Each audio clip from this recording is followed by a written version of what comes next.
Holy crap. People persist in doubting the evidence. Don't run and hide. Don't be afraid. Don't turn away any longer. The truth will set you free. You're listening to Jimmy Church Fade to Black on the Dark Matter Radio Network. We're sending all of our antennas towards Jimmy Church on Dark Matter Radio. And now, your host, the captain of conspiracy, the prince of paranormal. This ain't your daddy's radio network show.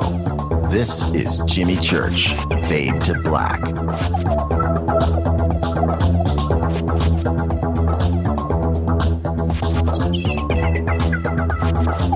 Yeah. Da-da-da-da. Huh. What's up?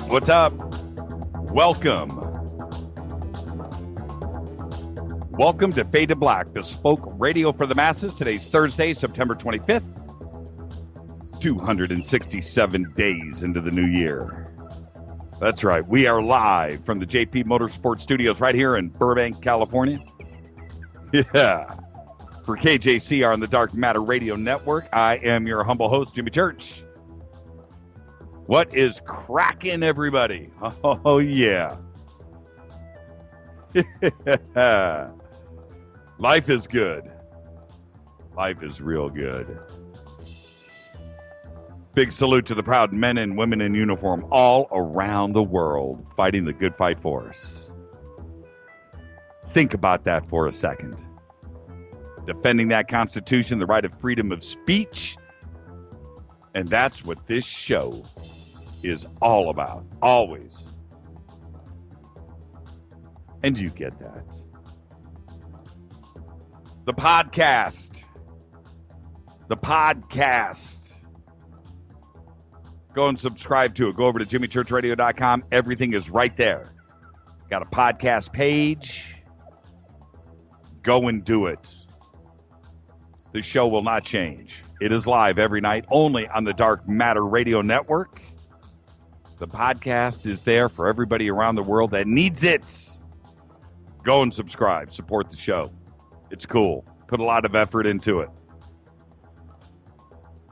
You know, it's all those other podcasts go, subscribe to our podcast on our podcast page.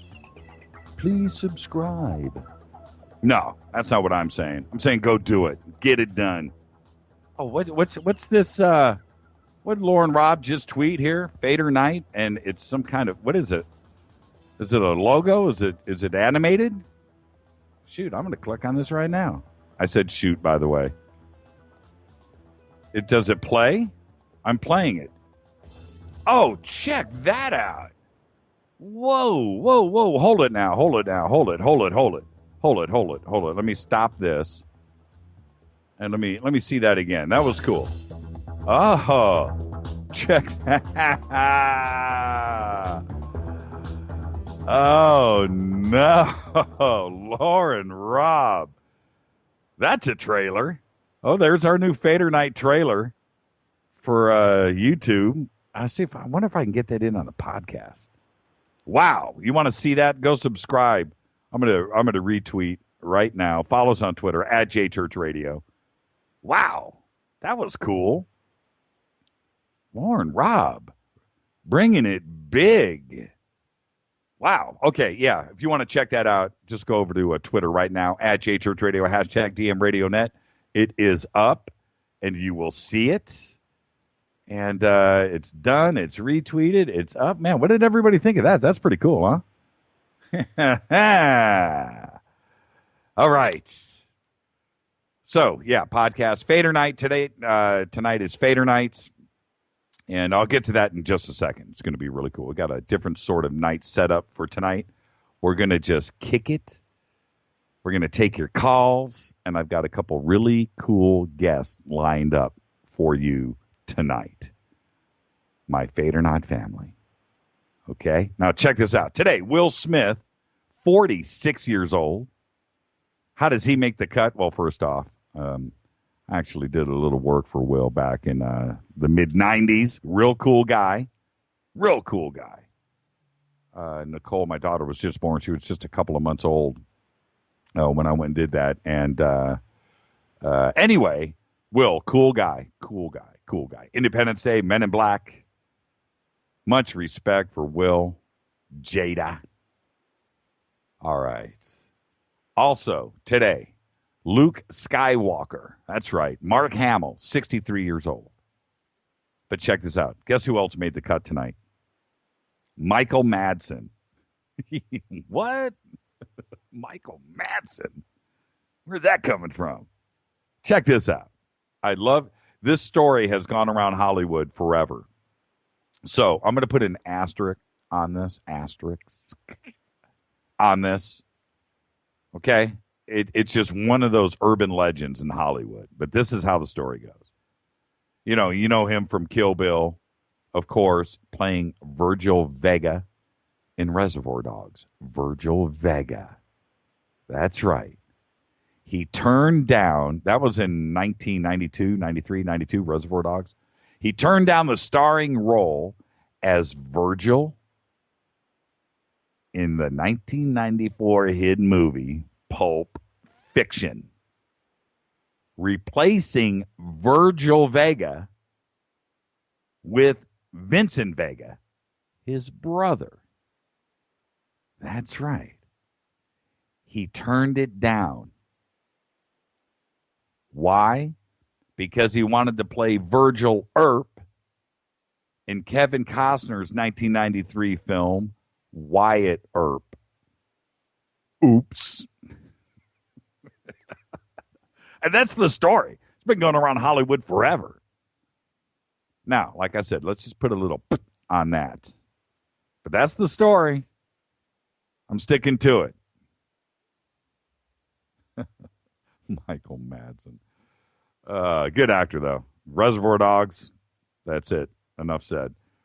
Last night, yes, we had a crazy show. It's past tense. It's over. It's yesterday. It's so passé. Tonight is Fader night, and we're going to have some fun. Let's relax a little bit and get down. Tonight, we're going to do things a little different. At the bottom of the hour, tonight, we're going to have on Tracy G, guitarist for Ronnie James Dio. From 1993 to 1996, he did like 4 albums, 2 studio albums. We'll talk to him about that. And we're going to take your calls. Now, how cool is that? And Tracy says he's got some crazy stories about Ronnie Dio and Ouija boards. Yeah. Tracy G. So we're going to do Tracy for the first half hour, going up to 8 o'clock. And then at 8 o'clock, top of the hour, Neil Turban is in the house. I posted some pictures of Neil last week at the Sun Pyramid down in Mexico City that he did climb to the top of. But Neil was the original singer in Anthrax. Dude has got pipes of doom. Very talented guy. Rock star. But that's not the point. Neil has studied ufology and the occult and all things this show for his entire life. He's going to be taking your calls tonight. What kind of... who does this? This is going to be great. I'm in my element tonight. I get to talk music. I get to talk heavy metal. I get to talk Ronnie Dio, a little Anthrax, music, UFOs, and Ouija boards. And the other thing I want to talk about tonight with not only these guys, but with you, is black magic and the occult and heavy metal. For some reason, society wants to put all of that together. Look at that. Dale just posted a picture of Tracy and Ronnie. And just so everybody knows, and this isn't any weird setup. I did this on my own. completely with Tracy G. But Dale and Tracy grew up together. Oh, yeah. You want to ask anybody about Tracy, ask that guy right there, Dale Romero, on Twitter. And today I was talking to Tracy on the phone. I go, dude, Dale Romero. Oh, love the guy, man. Known him since we were kids, grew up together. I said, yep. He works with us on Fade to Black. No way.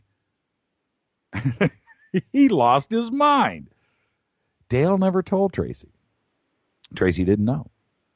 And so tonight, I encourage everybody in Twitter, every Fadernaut in Twitter, right now, to tell Dale to get on a clean phone line and call into this show. That's one of my surprises. I gotta hear Dale talk to Tracy. I just got to hear that. That'll be at the bottom of the hour. Really looking forward to that.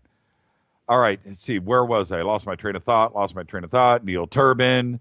Oh, Neil has a band right now that he's had for years, going back to around 2000, called the Death Riders. Great band.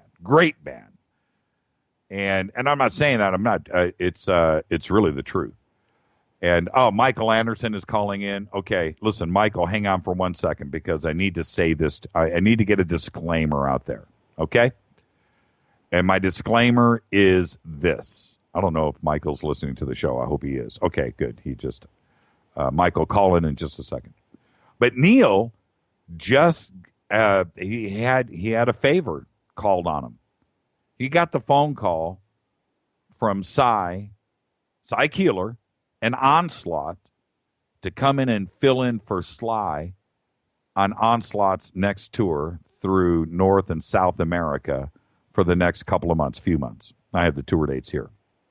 And Cy and the band, I mean, they went after one guy. And they kind of look alike, if you think about it. And they called him up, said, man, you got to come in and help us out. Cy's just got some family issues, and needs to take the next, 4, 5, 6 months off. And we need you. So that's what Neil's going to be doing right after this show. It's called rehearsals, and then that's it. He's going out on the tour. So that's really, really, really, really cool, and that's what kind of guy Neil is. So now, if anyone wants to talk about last night, if you're going to call in to this show, and you want to talk about last night, this is your show. Let me make that perfectly clear. Fader Night is about you, not about me. It's about you. So if you want to call in, that's fine, and talk about last night. But do not mention the person that was on the show last night by name.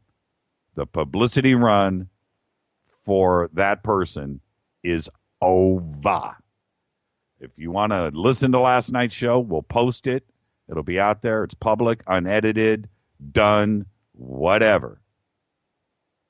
If you know what I mean.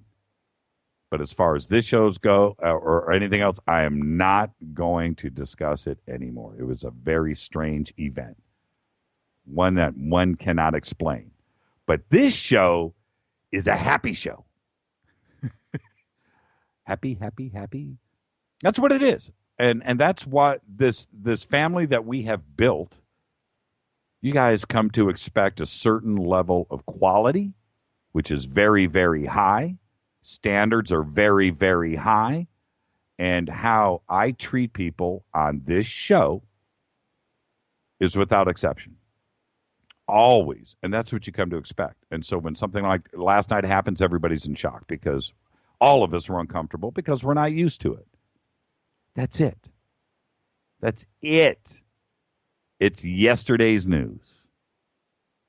It was obviously some kind of crazy publicity stunt. And like I posted today, how do you deal if you're going to go and pull something like that? Well, you go to the biggest show. That's what you do. You go to the show that matters, the one that people listen to. That's what you do. So I'm flattered. I really am. Because if we didn't matter, it would have never happened. And if we didn't matter, you wouldn't have heard it. And always, always look at life like that. Okay? All right. Let's take our first break. Let's get this cracking. I cannot wait for Tracy G. Neil Turban. Neil Turban's going to freak you out. You think you know something? Neil, man. Neil's trippy. Oh, Michael Anderson calling in right now. Michael, call back right after the break. Call back right after the break. Call back right after the break. I'll be back right after this. This is Fade to Black. I'll be back with Michael Anderson, apparently. He wants to be first tonight. So we'll be back with Michael Anderson right after this. Stay with us. Fade to Black, Fader Night, only on the Dark Matter Radio Network. Do not touch that mouse. Follow us on Twitter at JChurchRadio. I'll be back right after this. Stay with us.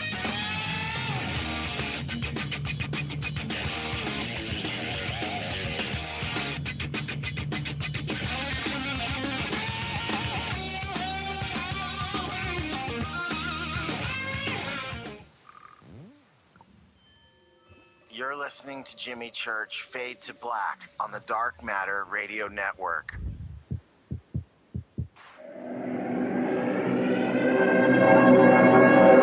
Ladies and gentlemen, girls and boys, you have tuned into the latest phenomenon in late night talk radio, Fade to Black, starring the inimitable Jimmy Church, showcasing his continuing quest in pursuit of knowledge of the strange and paranormal. Sit back, open your mind, and let's get cracking. What's up, revolutionaries? It's me, Jimmy Church. Do you have an IRS or state tax issue? Well, I did, and I called national tax experts. My problems were fixed, done, fini, and man, I got to tell you, it was a relief. National Tax Experts are a recognized tax office that services clients in all 50 states. Doesn't matter where you live. Give them a call. I'm telling you, they take the time to understand each and every client's individual financial status as well as their financial goals.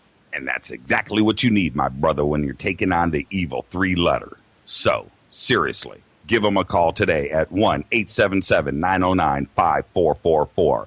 Again, 1-877-909-5444. Or go check out their website, www.nattaxexperts.com. That's NATTAXEXPERTS.com. Tell them Jimmy sent you.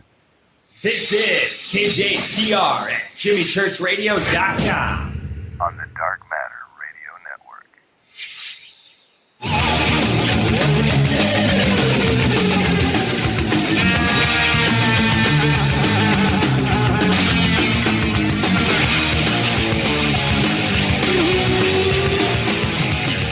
Oh, yeah.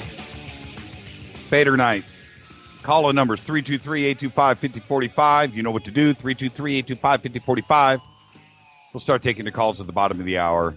Michael Anderson's been wanting to get in, so we'll bring him in right now. And so I'm just sitting here patiently. Let's see. Michael, where are you? 323-825-5045. You can also Skype in Fade to Black 14. And I'll be taking your calls all night. Tracy G and Neil Turban. We're going to kick things off with Naptown. Michael Anderson, how are you tonight, sir? Good evening, Jimmy. How are you? I am great. Man, I am sorry I had to work last night because I guess something pretty crazy happened on there. And I hope you posted on YouTube. Apparently you're not thrilled about it, but whatever it is, it sounds like if it's confrontation, it made good radio. Well, look, again, and we will not, and I'll say this again, we will not name the person that was on the show last night. You are so classy, man. Well, How do you stay classy? Can't you just choke a goat if you need to or something? Yeah. But see, this is the thing. I don't believe that person had no idea what the show was about. They just knew that it was, the biggest show out there. So let's just go on there. I heard the name. I can't wait to hear this. Well, you know what I mean? That's the only thing I can think of because everybody, thousands of people every single night know why they come here, for coolness. I'm not saying I'm cool. I'm saying the show is on ice. We just have a hangout together. That's what it is. There's no controversy. There's nothing crazy that goes on over here. Jimmy, it's because you are classy. Well, and you know it, man. You're as smooth as thank you for that. Man. Yeah. Okay, thank you for that. And of course, this is a staged call. This is a stage. I got a funny Dio story for you, and it ties into Naptown. Man. Oh yeah, hey, bang it. What do you got? That's why I wanted to call. I wanted to call before the guest because I know Dio, and I listened to Dio in the cassette days, and I don't know if this guy Tracy was playing back when I saw him or not, because I was like 15, 13, something like that. Right. But you remember the Sherwood, right? Of course. So here's Dio at the Sherwood. He comes out on stage, and I'm only I'm in my teens, so I made it middle, general admission. I made it middle. I didn't make it all the way to the front. It wasn't that tough of a What kid. year was this? What year?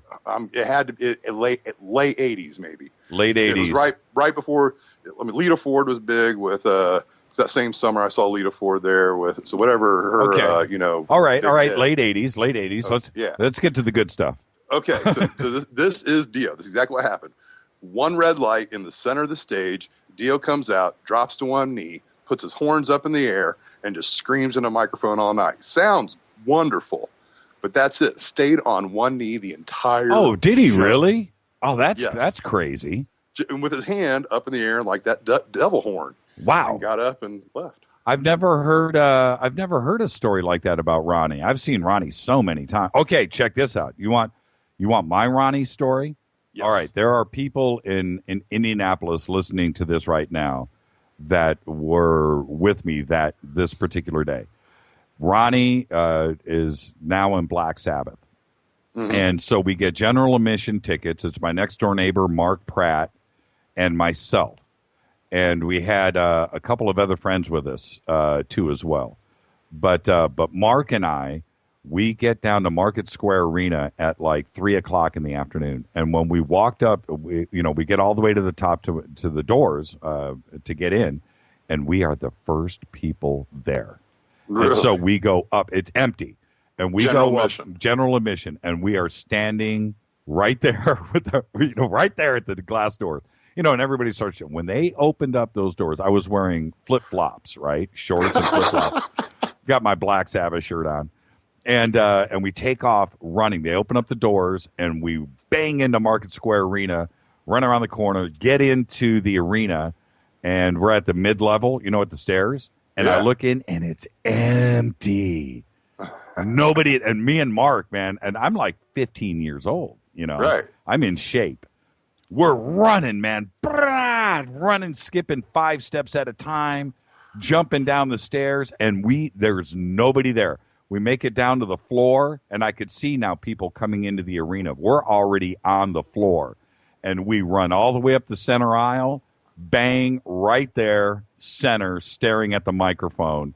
And we're like, we turn around and we look, and it's empty. And the crowd just they swarming. Yeah, they started swarming in, but we beat everybody there by like 3 or 4 minutes, and I'm serious. So anyway, this is the cool thing. That show was videotaped, and like maybe 6 months later, it aired on MTV or something, one of the cable networks. Nice. And there we are, right there for the entire show. Did VHS or the Betamax to record it? I can't remember, but it was really cool sitting there with my mom. My mom was so into it. And we made it like third row for Judas Priest, Testament, and Megadeth at Market Square Arena, and that was running for our lives. I mean, we were climbing over seats. Yeah, Market Square Arena, and you're bringing back memories for me. Yeah, I know. Market Square Arena was a great venue. I saw Led Zeppelin there. I saw Santana there. In the day, concert. I saw Peter Frampton there. Frampton Comes Alive. Rick Derringer opened, and that was 1976, I'm guessing. 77. The same year I saw Led Zeppelin there. So, yeah, 77. And it was just a great venue. It was your typical downtown arena, no different than any other basketball arena across the country. But it sounded good. sounded it was just a great arena. I saw everybody there, man. Oh, the cars. It wasn't too big and it wasn't too small. No, exactly. And it had it acoustically, it just sounded really good. When I go to other arenas around the country, I've been to every arena in every major city, and it never sounded to me like it did at Market Square Arena. The Pyramid was cool, but now it's like a Bass and Pro shop. The Pyramid in Tennessee. It was. Oh yeah. All right, yeah. I'm sure I'm boring everybody. No, you're not, man. Michael. It's all good, brother. Everything is good. And like I said, memories of Indianapolis were just extraordinary. And Ronnie Dio, I saw Ronnie. I don't know how many times I've seen him live. I really don't know.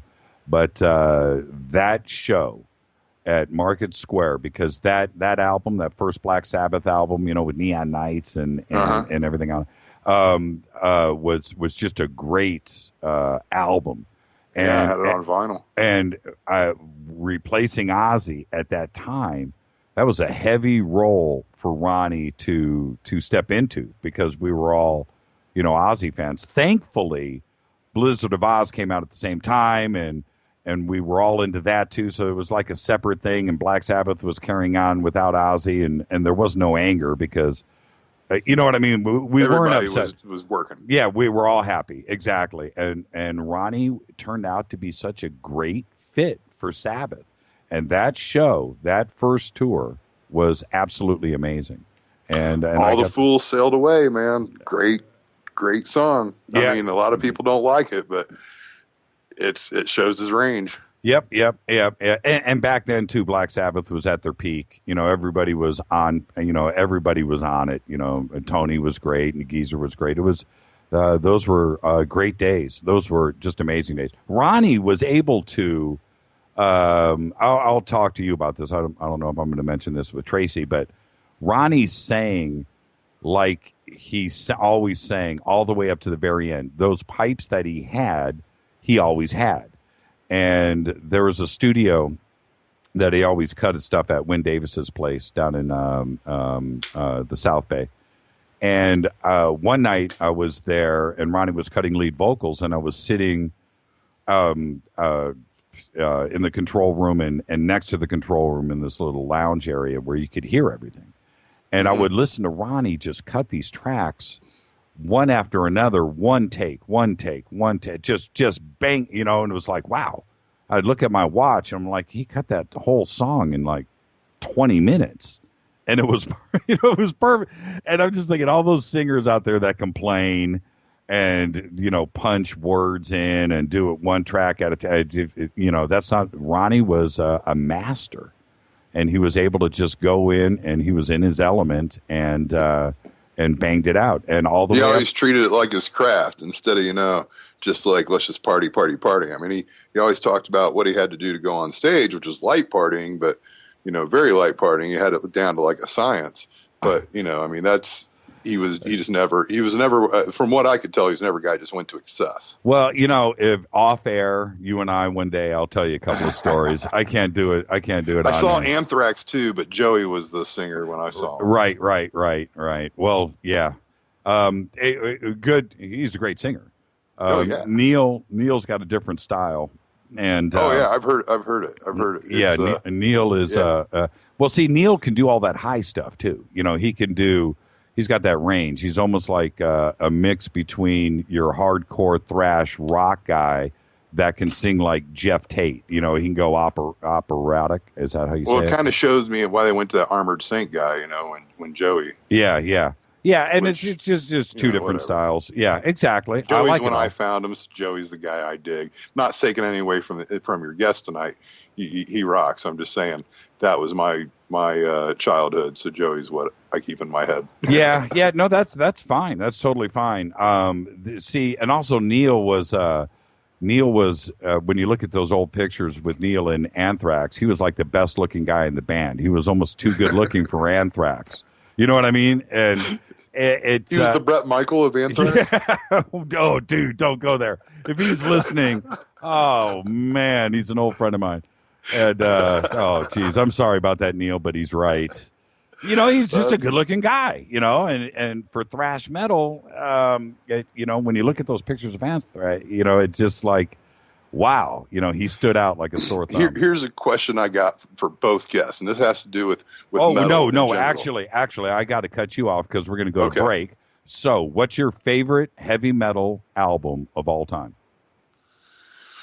Judas Priest, Defenders of Faith, I guess. Wow, good pick. Okay, so I thought about it all day. Okay, so I'm going to do this with you now. I'm going to set this, and I got a bunch of emails with everybody sending in their top 10 heavy metal albums of all time.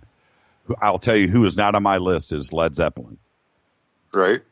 They're not heavy metal. So I had to refrain from that. The media said they were heavy metal. My number one, Black Sabbath, Sabotage. That's most underrated heavy metal is Twisted Sister. Oh, Twisted Sister. I did the same thing with I was thinking a lot of things along those lines. Twisted Sister, Kiss. You know, it's kind of a glam metal. It wasn't Twisted Sister. I don't know if it's heavy metal. Twisted Sister was almost. If you listen to metal. Everything before Stay Hungry, it's heavy metal. It is. If you listen to, you know, the first two albums, Under the Blade, and you know, I forget the name of the second one. Can't Stop Rock and Roll. Right. Yeah, and you know, they wrote pop. Those are catchy choruses, and not only that, I'll tell you something else. The Twisted Sister Christmas album.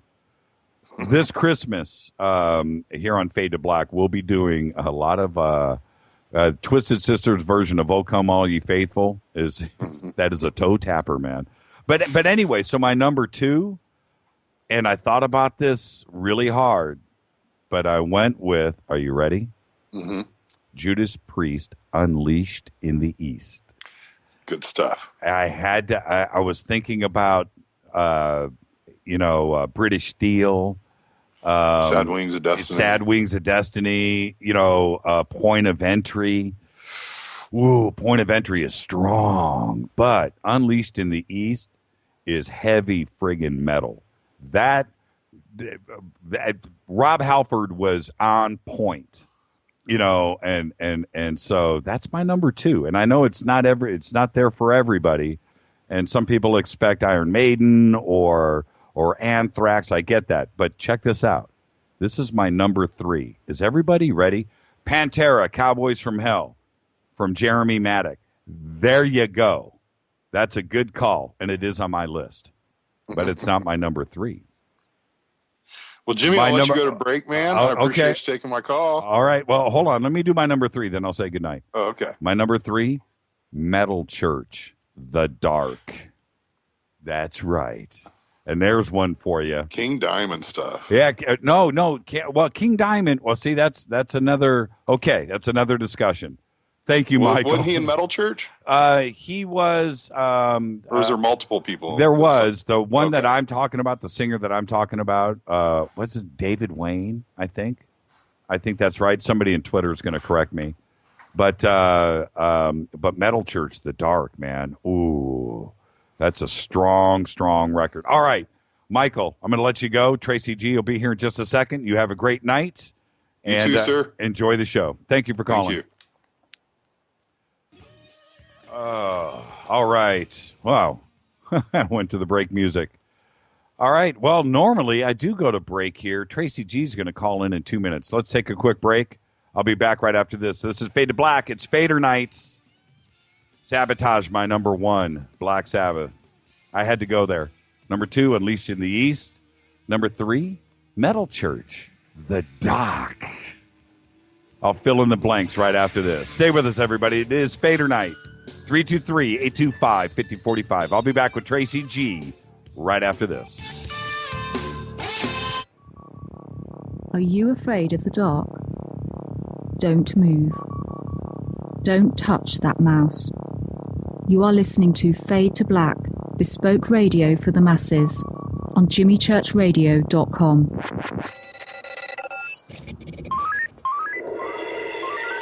Way out here, we listen to Jimmy Church on the Dark Matter Radio Network.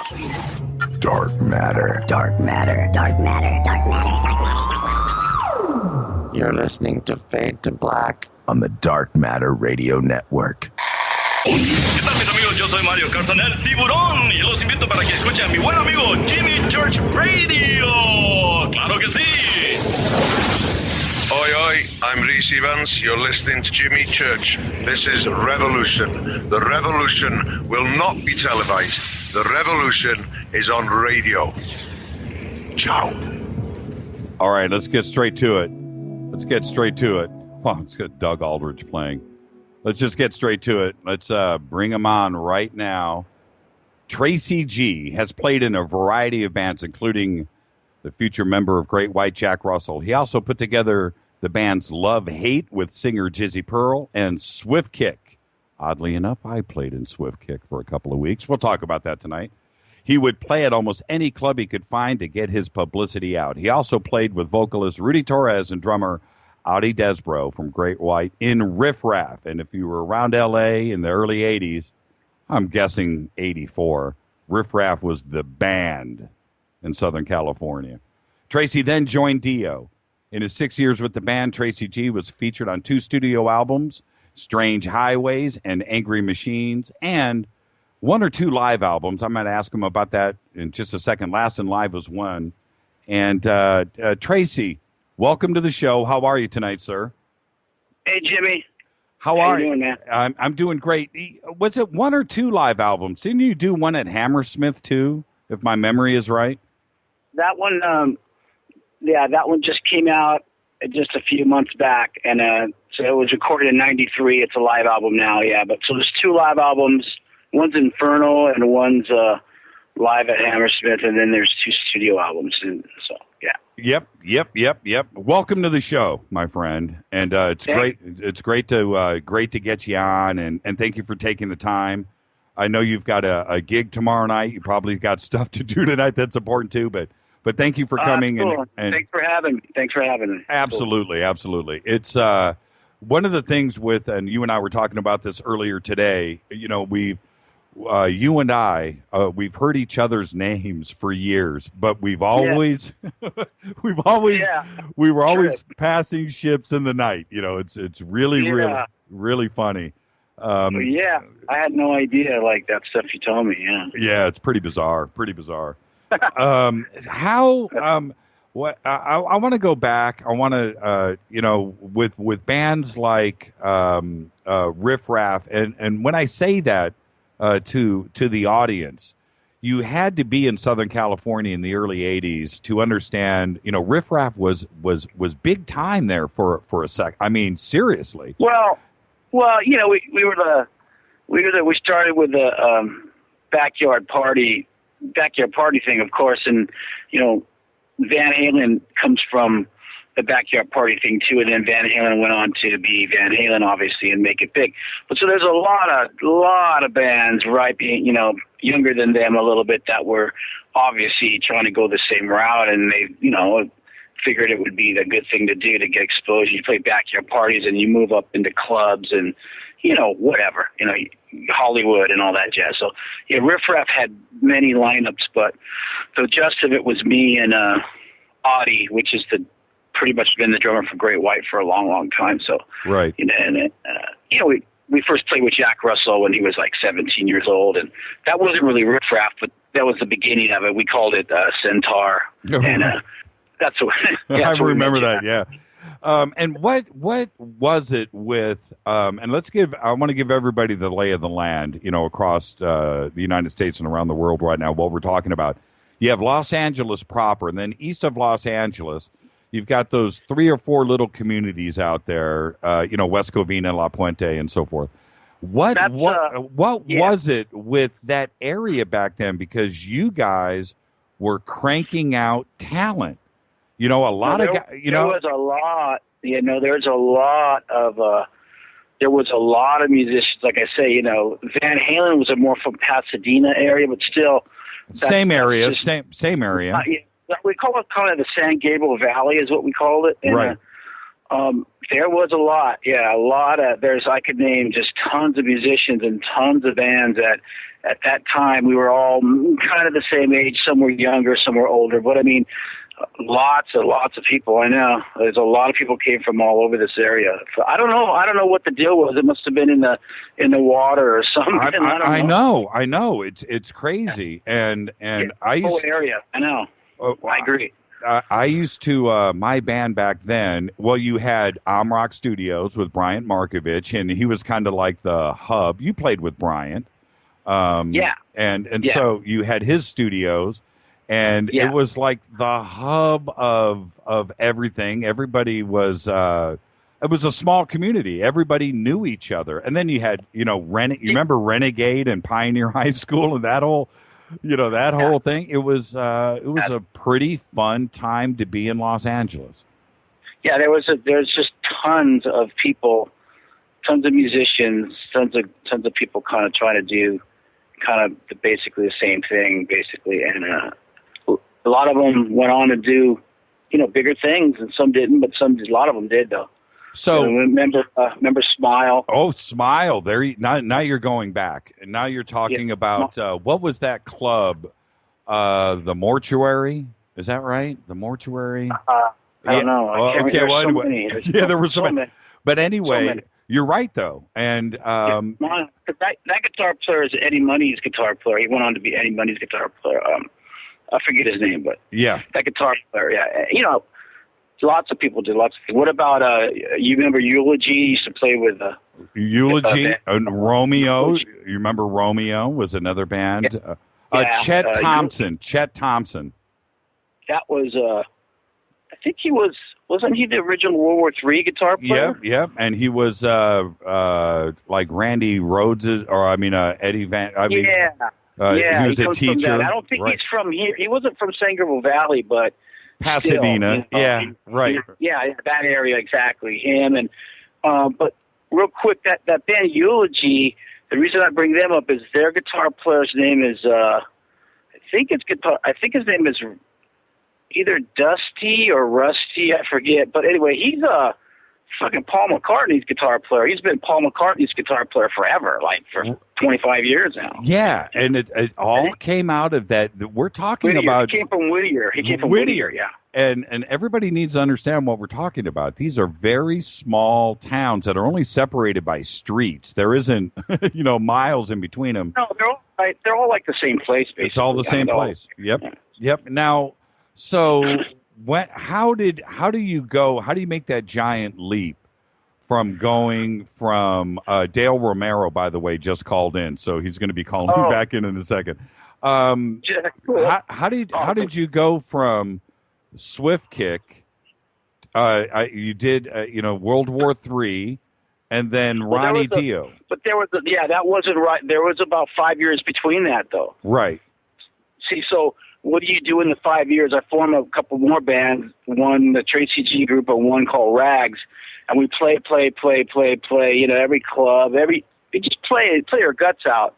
Play as much as you can, and one person sees a video or one person one thing turns into another, and I played Jezebels and all these, all these clubs, and they would shoot videos, and somebody else would get a video, and I think Mandy Lyon saw a video of me playing in my band Rags, and so he sought me out, and then that became that, and then from World War III, we get Jimmy Bain and Vinny Appice in there, and then, of course, they're connected to Dio, and then when Dio needs a guitar player, they mention me, and there I go, I get the gig. So one thing, it's a ladder, it's a slow ladder. It's not really a giant jump, but it seems like it is because a touring band is a lot bigger than just a band that plays local, obviously, but it takes a lot of playing and a lot of work, Yeah. Now tell me, I know what it was like the first time that I met Ronnie. Okay, and it's a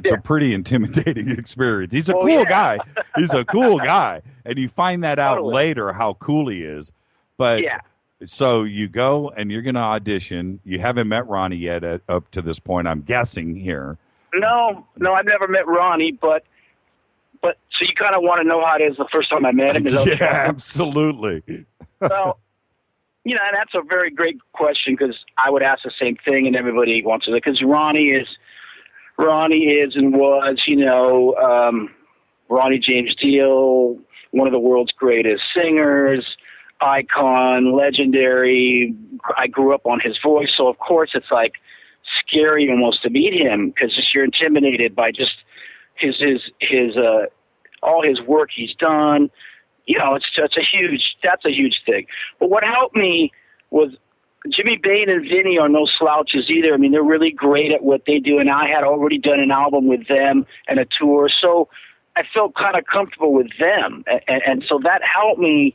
So when I went down there wasn't a room full of, you know, just legendary guys. I mean it was, but I knew two of them, and I not only knew two of them, I recorded and lived and toured and played with Vinny and Jimmy, so that was comfortable. So that's what helped. And then, of course, Ronnie, you know, he walks in and you don't really know what to say, you know. Exactly. Hey, nice to meet you. You know, he didn't sing. Like the first time I went, he just kicked back.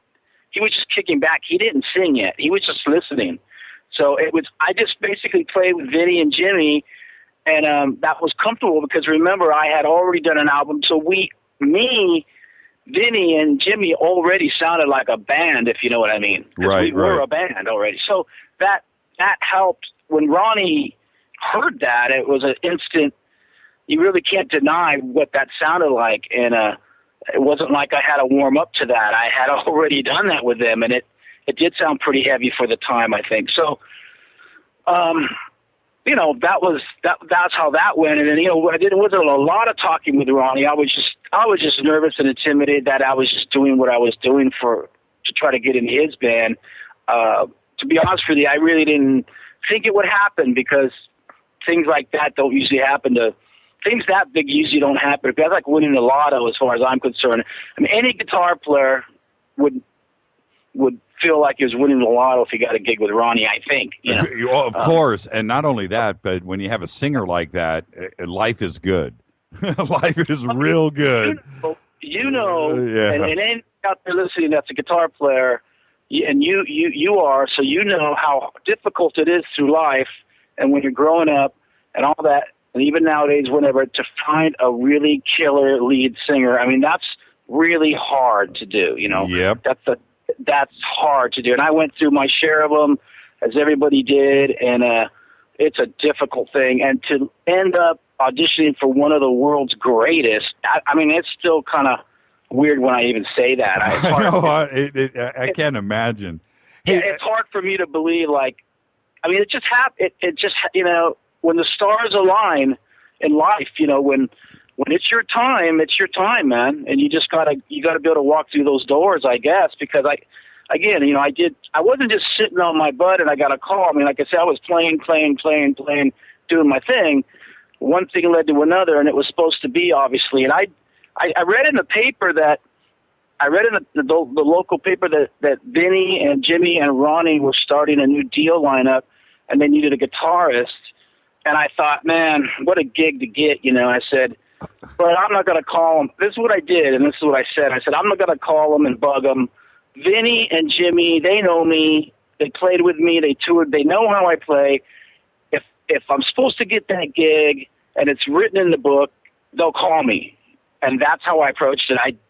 It was hard because I wanted, of course, call and remind them, hey, remember me, like anybody would do. But I just bit my lip and I said, no, that's such a big thing. If that's supposed to be, that's going to be. And they came to me, they called me and said, you know, we told them about you. You want to come down? And I'm like, let me check my calendar. But yeah. yeah, I'm free. Hey, okay, you let know me. What I mean? Yeah, absolutely. Let me change gears a little bit. With Ronnie's writing style and with what you were doing, World War III kind of, you're right about that. It would prep you for Ronnie, certainly. But for your writing style, what came first, the chicken or the egg? Did Ronnie write those magic lyrics? The way they do it, the way they did it is the way I've always done it in my entire life. Almost go back to when you're like a garage band and you have a singer. The way I always did it was, as far as originals, the drummer and the bass player and the guitar player would just jam. And when something felt cool, they would kind of start to put that together. In this case, we did the exact same thing. I would start playing a lot of the riffs I had already been playing around for a while, so I would start playing my riffs. They would join in, and Ronnie would go, "Hey, what's that right there?" And I'm like, "I don't know." "Well, play it again. Keep going." So he would guide us, and he would record it with a little ghetto blaster, take it home. The next day, he'd come back and say, "Okay, this is what I came up with. Play it again." And we would play it, and that voice would come out, and I would just be like, "Fuck, man," wow. And that's how it went. He didn't have any lyrics or any. He just waited for the music to inspire him. He'd go home by himself, write the lyrics, come back in, and we tightened things up as we went and add little things. But that's pretty much how the bulk of it went. It was a group effort. Nothing was pre-written. Nothing came from Dehumanizer. A lot of people think different things. It was all written. The first album was all written right there, old school, just guys jamming in a room. Yeah. If you would like to talk to Tracy G, 323-825-5045. We've got 10 minutes left with Tracy tonight. 323-825-5045. And you can Skype in too as well. I'm wondering if Dale's going to call in. But with Ronnie, was he? I mean, I have my own opinions, but with him, was he serious about the magic? Was he? Is that the way he came across to you? Was he serious with the rainbows and everything else that he was so serious about? All I know about, you mean his lyrics and all that? Yes. Yeah, all I know is when I joined, for some reason he was in kind of a experimental, I want to just leave the rainbows and the magic and the dungeons and the dragons. I don't want to do that right now for whatever reason. He wanted to go into the future, kind of like futuristic, like we're going into the 90s. So he wanted to try something a little different. And I just didn't play like those other old guitar players. I had a little bit more of a sound effect, industrial, heavy edge coming from me, really influenced by Tony Iommi, like more heavier than his Deal album. So he just let the music inspire him, and he started writing about, politics and just trippy other stuff. But then if you notice, after I was gone, he went back though. Yeah, he went did. back to it. Yep. Yeah, because that gets all political, and it's about the record companies and record sales and all that other bullshit. Mm-hmm. But all I could say is, for me, when I went in there, it was just, he never told me to play a certain way. He hired me because I played the way I did, and he let it take him to the direction he wanted, and we bounced off each other, and that's what came out of it. It was kind of like an experimental. Not everybody really got it, but some people really get it. Some people really dig it. Some people don't dig it. It's a little different than his normal thing. He just left the rainbow thing and all the Catholics and stuff. He just I mean, I can't really speak for him, but I remember him saying, no, I want to just write about more stuff that's happening in the world today, type of stuff. Yeah. Right. Say hi to Dale Romero. Dale. Hey, Tracy, how you doing, bro? Hey, brother. How are you, man? Doing good, man. How about you? Yeah, I'm hanging in there, man. It's great to hear from you, man. Awesome. Yeah. I hear you. Do you live in Las Vegas now? Yeah, living in Las Vegas. Still follow you all the time. Just like to say thank you for a soundtrack of a lifetime with all your great music. Oh, man. I mean, Dale, you remember all the times. You helped me. You roadied for me. You texted me. You carried my equipment, dude. You helped me immensely through all that, the riffraff years mostly, and so it goes both ways here, dude. So thank you very much for sure. Yeah, don't forget Rags and Swift Kick. You were my inspiration. You were the reason I play guitar. And my son, Jason. You're big inspiration on Jason. That's awesome. Hey, Tracy, Dale's voice has not changed in 30 years, has it? Sounds exactly the same. It sounds exactly the same. You know, I was just thinking the same thing about Tracy. Wow, it sounds just like when I met him when we were about 6 years old. Tell Jimmy real quick. Like, this one stands out a lot for me with Dale. Like, we're in high school together. It was like against the law to leave the schoolyard during lunch. You weren't supposed to leave the schoolyard, but Dale was one of the only guys that had a little car. So we would jump in the back seat and he'd take us to Snappy Tacos, and it was like the greatest thing in the whole world, dude, to just do that. And that's always I can remember about that, dude. And we'd be able to go to lunch down the street or anyway. That was a big deal. That little car got us to a lot of concerts too, didn't it? Yeah, you could take us to the concert. I mean, you know, Dale's like my brother, man. I grew up with Dale. I mean, you know, goes way back, man, to school and shit for sure. Hey, yeah. You know, Tracy, he still wears those yellow and black striped spandex every day. I still have them, but I don't fit into them anymore. Oh, yeah, man. well, join the club, dude. It's cool. I had to bring in Dale, and Dale didn't know that you were going to be on the show, and vice versa. And it was just so cool to hear how both of you were so excited about the other guy being on the show. I was like, wow, this is just too cool. I mean, I haven't even talked to Dale for, I don't know, a long time. On Facebook, I run into him sometimes, you know, a little post or something, but haven't even heard his voice in so long. So it's really cool. Before I let you go, you have to share with our audience. You were telling me earlier, share us one Ronnie James, Richie Blackmore creepy story. Okay, well, all right. He told us a lot, but I mean, I don't remember him like word for word. But just to make a long story kind of short, the basic stuff is we'd be practicing. We'd finish practicing and we'd just sit around and talk, and something would come up, and about like ghosts or Ronnie or Richie Blackmore, back in those days. So he'd start saying, like, back in the Rainbow days, I guess it's Rainbow, they'd be writing some of those like Long Live Rock album and stuff. They'd be practicing and writing in like this big old fucking like castle type thing in London, just like you would imagine, but that's what they would do in some big, giant, scary, spooky house, and they'd all be in there, and they'd be playing around with a Ouija board, and Ronnie would say, Ronnie's like, whatever, I don't really, but Richie was really into that shit, I think. He was really, really seriously into all that shit, and Ronnie came off like that, whatever, like, kind of like, whatever, I'll just do it just for the hell of it. So they'd start doing it and asking it different questions, and fucking pianos started playing by themselves. He said that he'd be telling us a story, and we'd all like get like goosebumps right there, because I mean, it was a real story. He wasn't making it up. He was telling us what really happened, and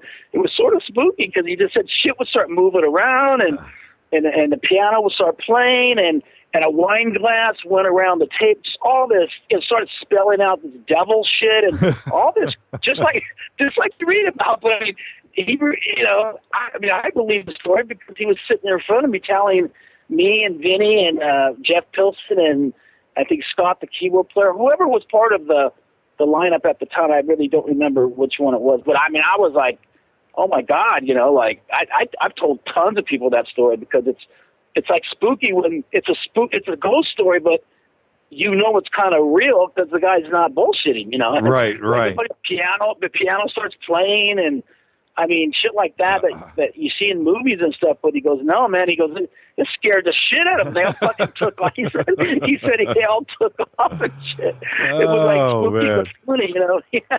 And see, the thing is, Ronnie is such an honest guy. I mean, when you talk to him, you believe everything that he says. He's kind of the real deal, especially when the public and the cameras weren't around. You were in his house with him or on the bus with him or at practice. And he was just one of the dudes, He was like, and he had the greatest like sense of humor, and he was a real intimidating guy, but he was really totally funny, man. Like, he was really so cool. I also Yeah. I have to ask you this. Did you guys recorded down at Win Davis's place, right? Yeah, for the second album and the live album, we fixed things up over there. Okay. Win is such a cool dude, and I I went in there. I went in there for a couple of different records and hung out and stuff. And and I want to know if he did this with you. When he was cutting his vocal tracks, he had like a I don't know what you call it, like a pulpit, like a thing that a priest talks, like a music. Okay. Like a music stand, but it looked like a pulpit thing. Yeah. And candles everywhere. He had candles going all the way down the glass, between the control room. And did he do the same thing with you? I remember a few. I don't remember it being like a lot, but I do remember that stand, I think. Yeah. And I remember a few candles, but I don't remember overkill, but I remember a few. Yeah. He really set the mood for his vocal tracks. He'd have the lights off in there, and he had it going on, man. And I remember just going in there, dude, you're the real deal, man. He was as professional. He was as professional as you're going to get. Never warming up, never having to warm up. Nope. Just come in, and he was just gifted early on at a young age with that sound, and he perfected it over the years, obviously. And one last thing I want to say real quick on the road, on the first tour, Vid, he said, I was always so amazed at his voice at rehearsal because it sounded so ungodly. It was just so amazing. He goes, watch when we go on tour. Ronnie's instead of it getting weaker and tired like a lot of singers, he gets stronger and stronger and stronger and stronger. It's like a muscle, He just keeps getting stronger and singing over all those Marshall stacks. And when we did that, that's exactly what happened, dude. The guy was like, did you listen to the latest, DVD from London? Did you listen to that? Yes. That's our last gig. On that tour, we've been playing for, I think, 6 weeks, almost every night, and he sounds amazing on that fucking thing. There's no touch-ups, no fixes. Right. That's purely live, and you see, I thought the band sounded really good, but Ronnie really blew my mind. When I heard it, 20 years later now, I just heard it, I was like, holy shit, because it's been a long time since I had done that, and Ronnie just was a really gifted motherfucker. He's probably the best. Before I let you go, you're playing tomorrow night. Where are you playing? Out in Glendora? Yeah, it's on Route 66, Clubhouse 66 is what it's called. 1200, I think, Foothill Boulevard in Glendora. Clubhouse 66, like a little, they have food and drink, and I'm playing with my buddy Mike Beatty.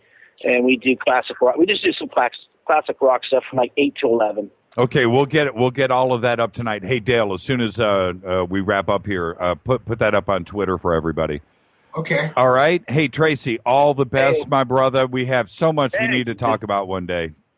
Very cool, man. Anytime, man. Anytime. You got it. Say goodnight to Dale. All right, Dale. Good hearing you, bro. Yeah, Tracy, take it easy. I'll be in touch soon. Right on, dude. Thank you. Thanks, Jimmy. Good night, Tracy. Man. Good night, Dale. I'll see you on Twitter. All right, everybody. Tracy G. Wow. Okay, so we're gonna jump. Let me see here. Let me go to here. Boom, and then we'll jump over to Neil Turban. Tracy's got stuff to do tonight. Otherwise, he would have been with us a little longer. Got to get him back. He's got a lot of stories. All right, this is Fader Night. We're taking your calls all night. 323-825-5045. Fade to Black, only on the Dark Matter Radio Network. I'll be back right after this. Hi, everybody. This is Rob Halford, the Metal Guard on JimmyChurchRadio.com. What's up? My name's Brian Taylor, Ninja Badass Extraordinaire, and this is JimmyChurchRadio.com. JJZR in your face. JimmyChurchRadio.com on the Dark Matter Radio Network.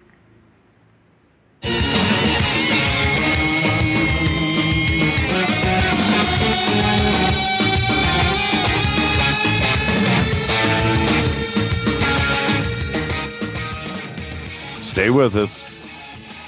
I'm dialing. I am dialing. I'm dialing. I am dialing. Oh, I'm going to have to, wow, that's bizarre. I'm going to have to call Neil right back. Let's do this again. One more time. This is Fade to Black. Only on the Dark Matter Radio Network. Let's line up some phone calls for Neil. 323-825-5045. Fade to Black 14 is the call-in number. All the phone lines are going to be open. I'm going to blow it all out, and we're going to start over. All right? This is Fade to Black. I'll be back right after this.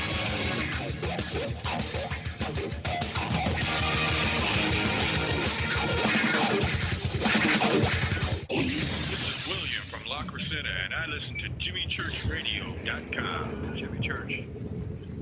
My name is Alan, and I listen to JimmyChurchRadio.com. He's always giving it to you straight. JimmyChurchRadio.com on the Dark Matter Radio Network.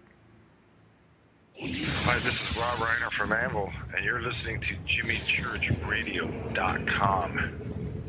What's up? I'm Chris. What up? This is Kyle Massey, and you're listening to Jimmy Church Radio, The Revolution.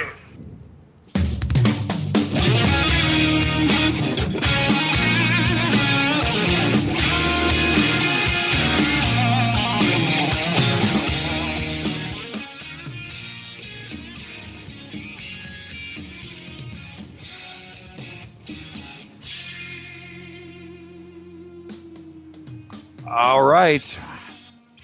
Fade to Black. I'm opening up the phone lines right now. 323-825-5045. We're waiting for Neil. And so that's it. Let's just open up the phone lines. Let's go. Fadernauts, what do you want to talk about tonight? I want to talk about top 10 heavy metal records. I want to talk about backwards masking. I want to talk about Is It Evil? I want to talk about what Rob Halford went through. Tipper Gore. I'd like to talk about that. I'd like to talk about the dark side of heavy metal music. Of course, somebody's going to want to talk about last night. I guess we can go there. Just if you do, the guest, or not the guest, the person that was on the show last night shall not be named. All right, let's take our first call. Hi, you're live on Fade to Black with Jimmy Church. Who's calling? Where are you calling from? Oh, I'm calling from Northeast Pennsylvania. And what's your name? Mike. Hi, Mike. How are you tonight? Oh, I'm fine. Is this Jimmy? You are live on the air right now, Mike. Oh, my goodness. Oh, I can hear you in real time this time. Yes, you can. How you doing? Oh, I'm doing fine. How about you? I am doing fantastic, man. Oh, well, no, I should have asked you that. You are doing really good, actually. Sorry about that. It's Fader Night, man. Fader Night, Thursday night is my favorite night of the week. You're a first-time caller. Nothing is greater than a first-time caller on Fader Night with me. This is what I live for. I got up today for your phone call, Mike. Oh, goodness gracious. Well, in that case, I don't know what you want to talk about. All I know is that it was open lines, and I'm really glad to be on, and I want to thank you for all the great work you're doing. I really appreciate it, and this show is will always be about our family out there. That's what this show will always be about, and it's. I'm just a guy like you, Mike. I just happen to be the one that's at the center of all this madness, talking on this microphone, and that's really it. I'm no different than you, and what I mean by that is that's what this show is will always be about is our family that we have built, and it's a fun show. It's a cool show, and hopefully everybody comes in and learns something every night. Now I know you've got a question. What's your question? What do you want to know? Well, I don't know if I have particularly a question, but I hope the children grow. That you're dad of this. You have experience in that, which I don't, and we have to learn something from each other, basically. And and again, go ahead. Life will go on, I think. I hope. Well, isn't that the point, though? That's why when you, as a listener to the show, you listen and you commit 3 hours a night listening to this show. And it is a humbling and an honor for everybody to commit to that. So, Mike, I'm going to let you go with this. Thank you. Thank you. And call in anytime. Thank you, my brother. You have a great night. Okay, you too, Jimmy. Bye. Have a great night. Mike in West Virginia. Let's go straight to Donna. Donna, how are you tonight? Oh, I'm doing good. How about yourself? I am fantastic. Thank you for asking. Sure. I mean, I've been listening to you. I know you're stoked. But from the old people, before there was heavy metal. Yes. Yes, I came up in the 60s, so I listened to real rock and roll. Oh, I knew you were going to go there. I knew you were going to go there. Hey, but if you think about it, now if you think about this, Donna, heavy metal started in the 60s. Most people think it's like a 70s phenomenon, but if you go back, now I don't want to call Hendrix a heavy metal guy, but without Hendrix, there is no guitar style that happened right after that. And he was 66, 67 when he started spinning heads around. Well, that's where I was going to go. That was my guy. I listened to him a lot. Yeah. So heavy metal started then, Black Sabbath and that early Led Zeppelin, those first two records, they will call it heavy metal. I think it was more rock and roll, but certainly the 60s wasn't about the Beatles and Herman's Hermits and all of that stuff that was going on and the English invasion and stuff. And don't forget the Who. The Who was kind of a pop thing, but they were also rebels, and they can kind of fall into that heavy metal. They're right on the edge. Well, this is the people I hung out with in San Francisco in the 1970 through 1974.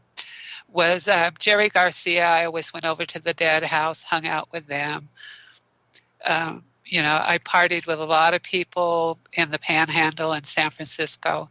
You'd be sitting on a bench, toking away, and somebody would say, "Hey, pass that," and you'd turn around and, it would be some pretty heavy-duty people sitting there just having a good time with you.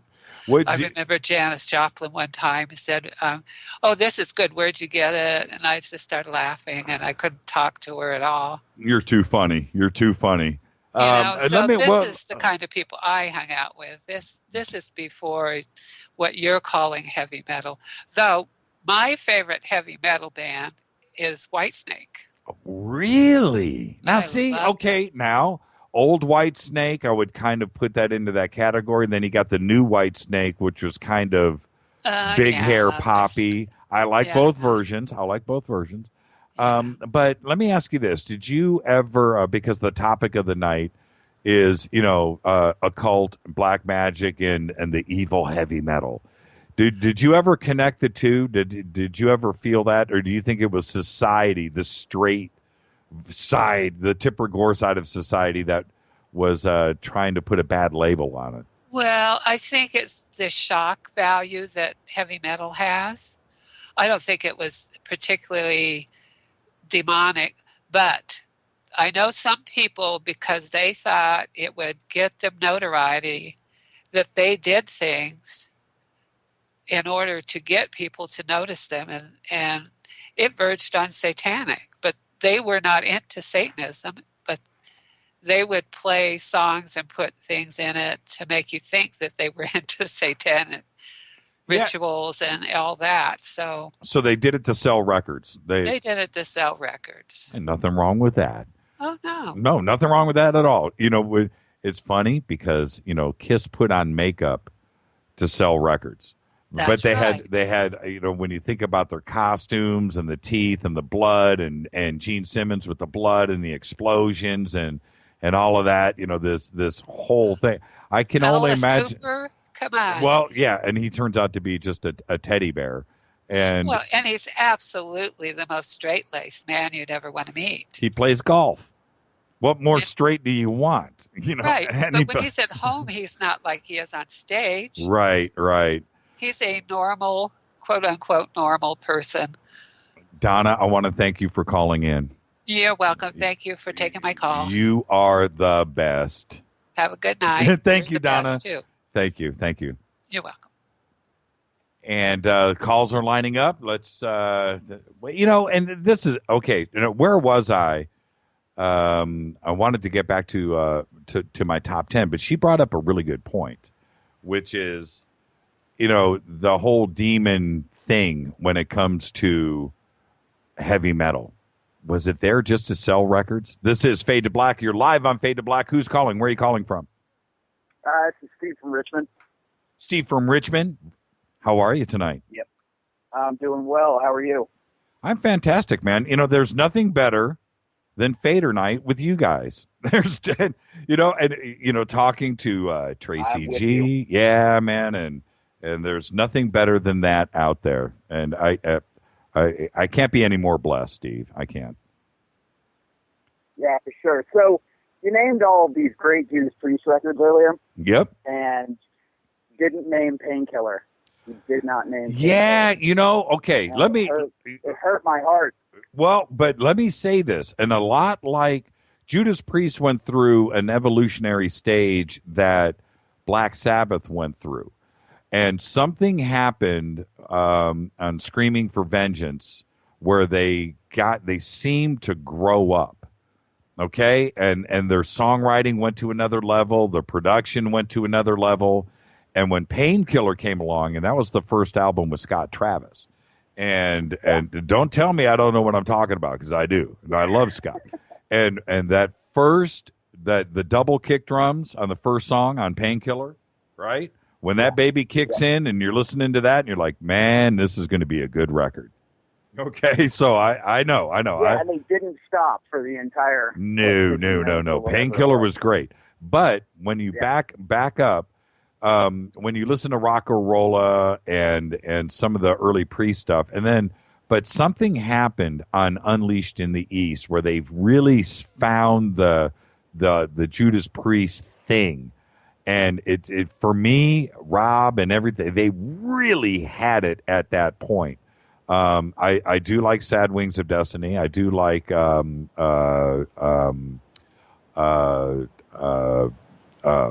British Steel, and that was all good.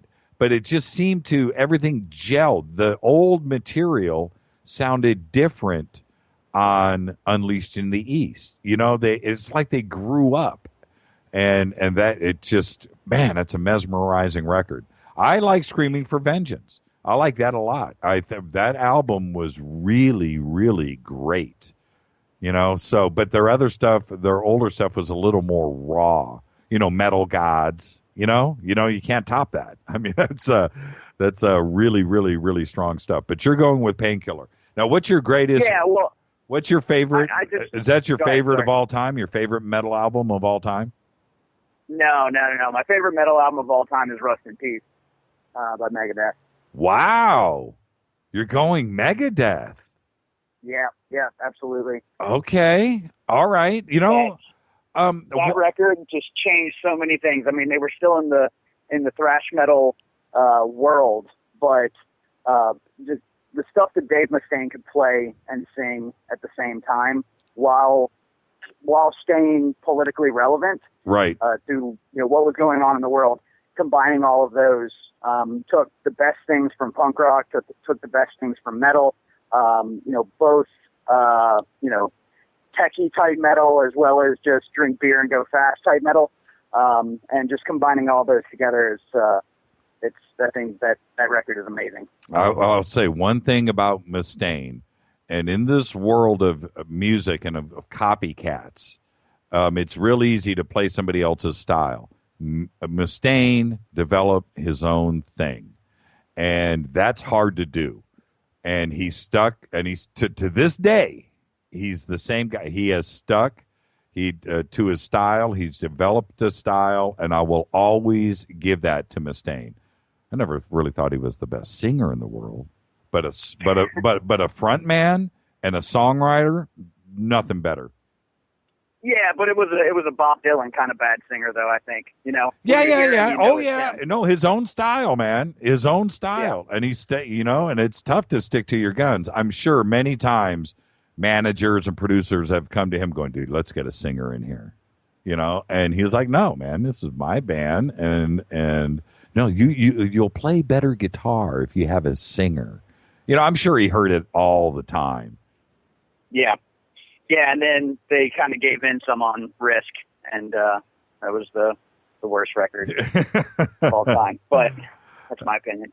And what about the whole satanic, demonic connection? Do you think any of that is real? Well, I think that there are a couple of bands that I think it's pretty real. One that jumps to mind is Dissection out of Sweden and Norway, like the whole black metal thing. I mean, he started his own sect of Satanism, and they wrote, the Anti-Cosmic Bible and all this stuff. And he was pretty deep into that. I think that was kind of real.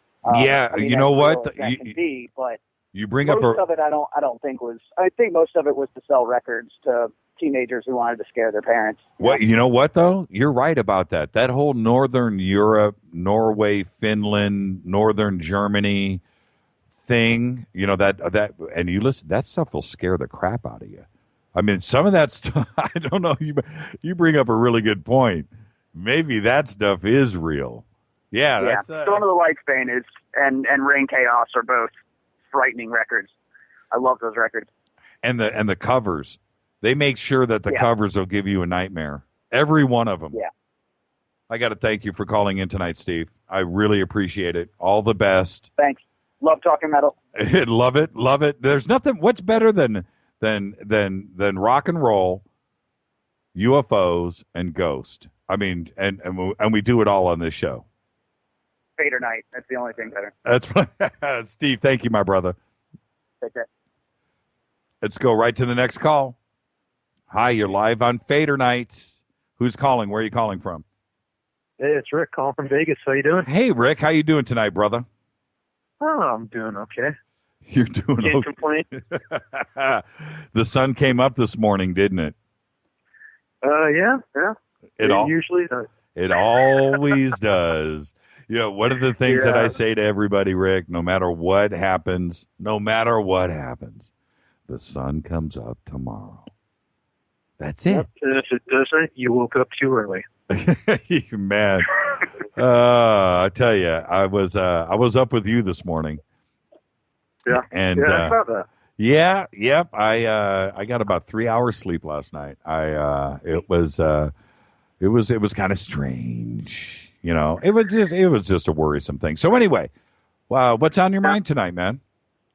Yeah, well, you're talking about Satanism with music and all that stuff. And like you were saying with Norway, and the previous caller brought up, yeah, those guys in the black metal scene, they're pretty into it. But something my dad told me when I was a kid, because I was asking him things about Ozzy's Bark at the Moon album or something like that.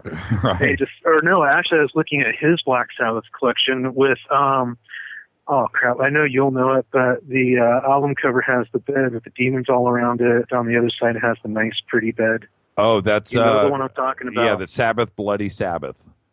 Yeah, there we go. Can't believe I blanked on that. It doesn't matter. And it's one of the most demonic covers ever in the history of rock and roll. Oh, yeah. And what was funny is I was asking him about it, and he says, hey, rebellion sells. The more it pisses off the parents, the more the kids want it. Oh, absolutely. Hey, you can go all the way back to Elvis Presley on that one. Yeah. Angst sells. Angst sells. And honestly, with the you can trace back backwards tracks and stuff, to the Beatles and stuff like that, and pretty much all it really is bands trolling people.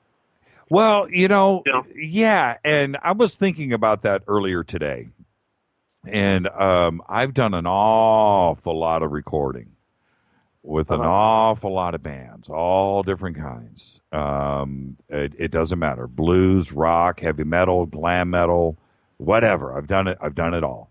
What I mean is different kinds of artists, okay? And trust me on this, although backwards masking, playing stuff backwards has occurred, and it's been done out there. But the long and the short of it, no, it doesn't occur. And you are so busy writing songs, fighting with the band, fighting with the producer, mixing, getting vocal tracks done, an egotistical guitar player that wants to shred another solo. And you're dealing with all of that. And if anybody in the band would ever suggest, hey, man, let's put a secret message in here and let's run this backwards, you're up against time. And it just you would get laughed out of the studio. And I've never done it. I've never had anybody suggest it. And I've been around a lot. Now, that doesn't say it hasn't happened, because it has. And we all know about it. But is there a secret satanic message there? You know? Listen. To be honest, and no offense to any listeners that may be Satanists, but the Satanists that I have encountered take that path basically just to validate their own bad behavior. Could be. It's could be. It's pretty much they're just trolling society. Now, there are those that sincerely believe it. Rob, they're sincere about it. Rob Halford told me one time when he went through that painful trial, and I'm not going to get into those details, but he said that he was forced into going to court every single day and listening to these people testify about nothing. And it was fake, and they're playing stuff backwards, and they're imagining this stuff. And he said it was just unbelievably painful to see all of these people that believed in this when it simply wasn't true.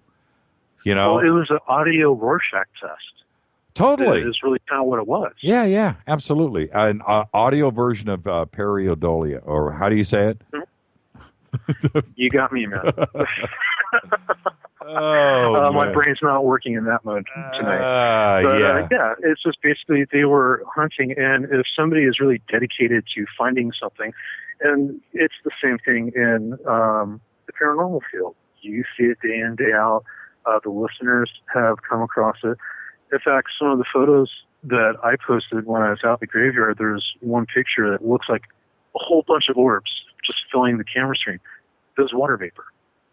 But if you show that exact same photo to somebody else, they're going to say, "Oh, all these spirits." Yeah. The sprinklers just turned off. Hey, what's your favorite heavy metal album of all time?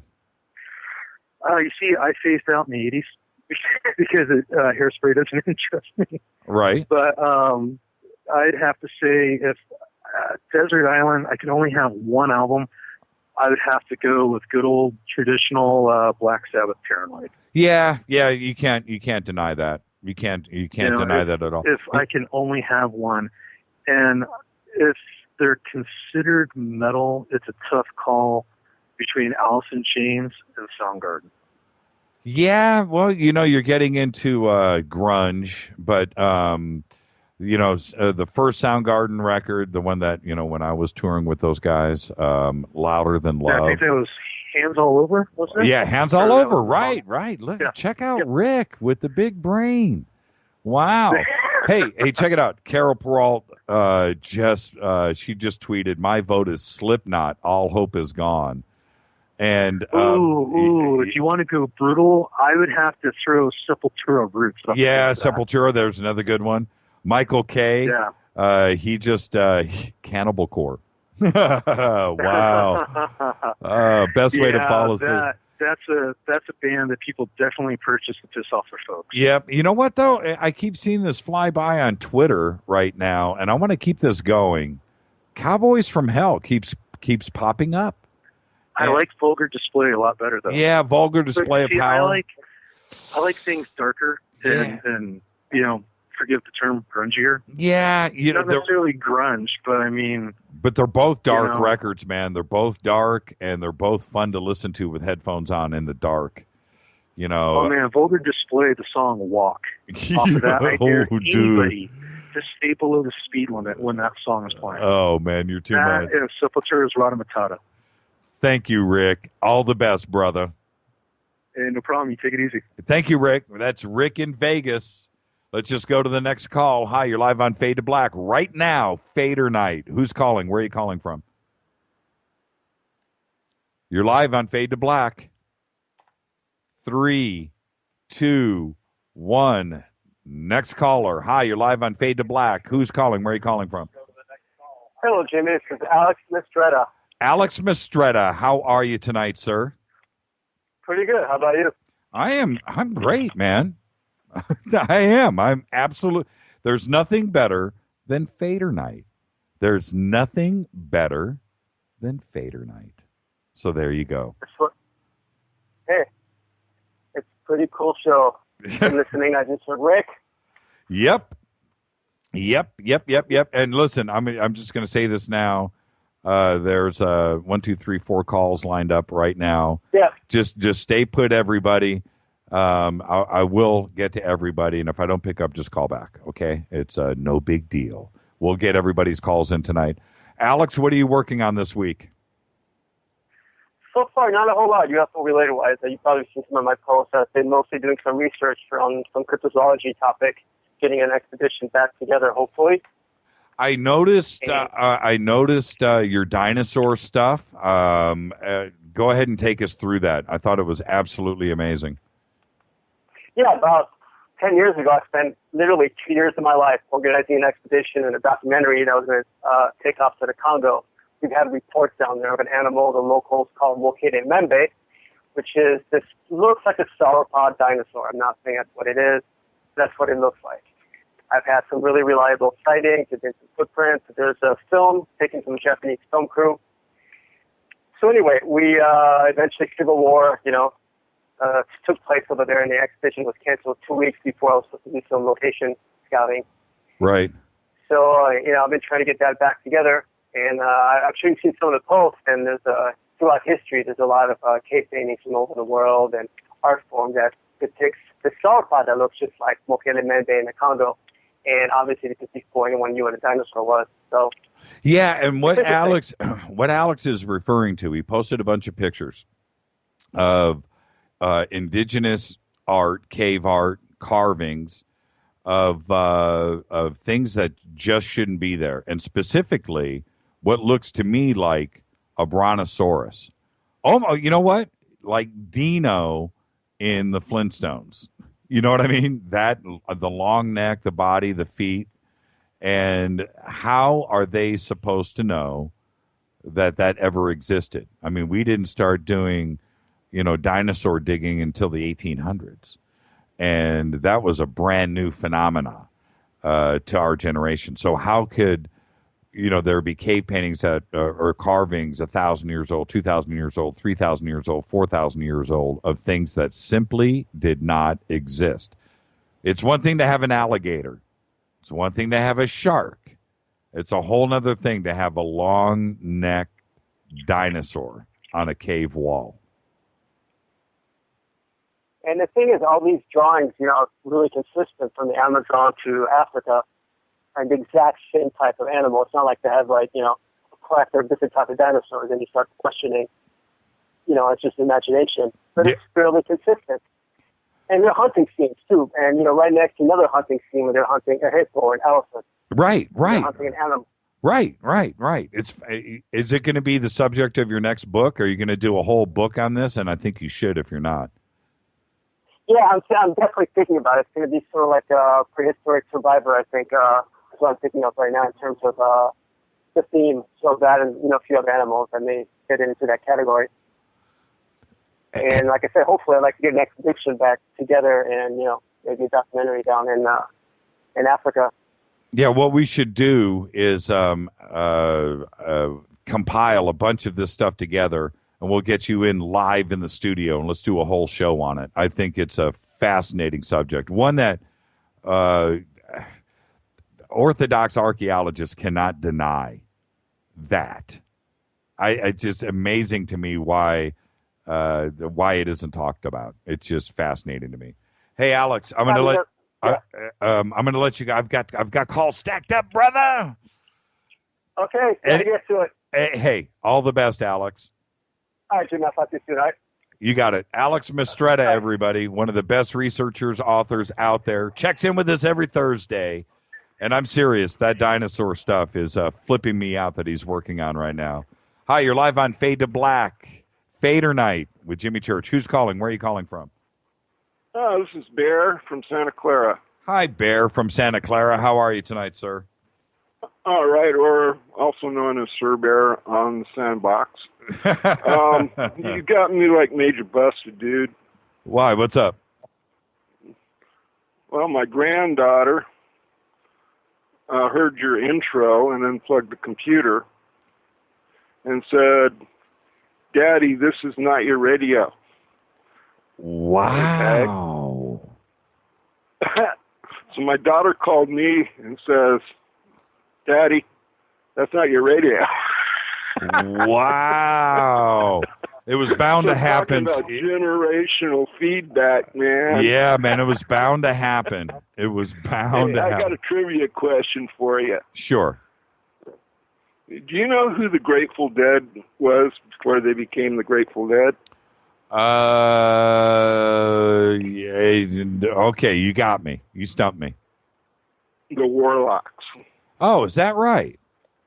Mm-hmm. Now, you know, with the Grateful Dead, and you're from up there, so I'm assuming you're a fan, and you brought that up, and you know the trivia. The Grateful Dead with the skull and the name of the band, the Grateful Dead, and all of the imagery that they would have on all of the records and stuff. Do you think there was some kind of satanic connection with the Grateful Dead and some kind of demonology or anything? I don't know about that, but if you turn around and look at what they were before they became the Grateful Dead, you'd think so. You know, but I don't really know. You know, I just been around, you know, things too much. Like I was at the Monterey Pop Festival and the old warehouse and, you know, all that stuff where I'm dating myself.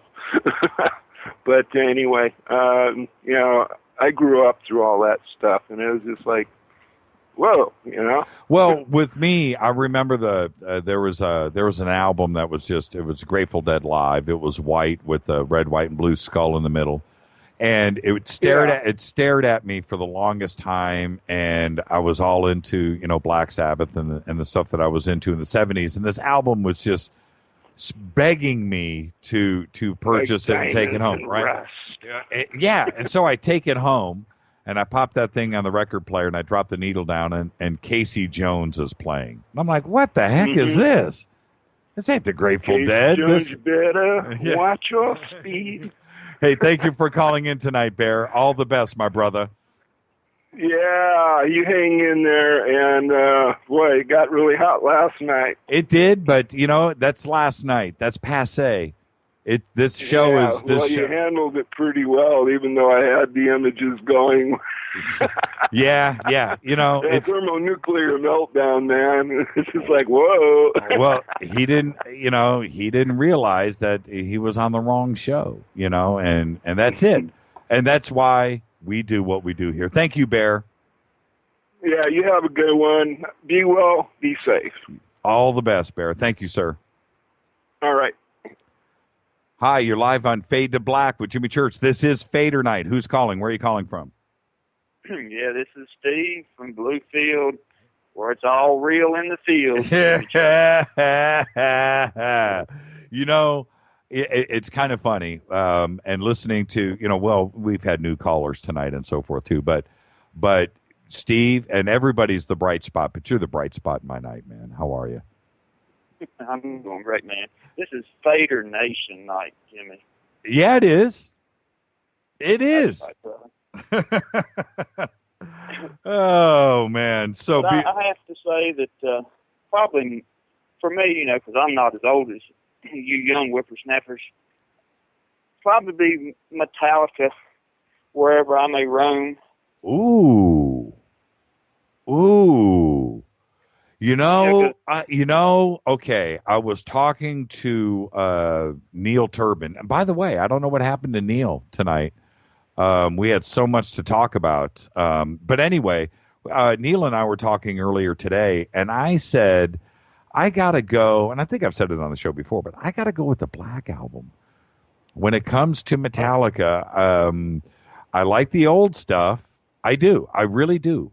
Kill 'Em All. All the old stuff. I do. I like it. But there were no kick drums. There was no tone on the bass guitar. The guitars sounded funky. Vocals were always loud and cool, but they were thin sounding records compared to as soon as Bob Rock came in and the Black Album, then Metallica, to me, they just came together, and I'm right there.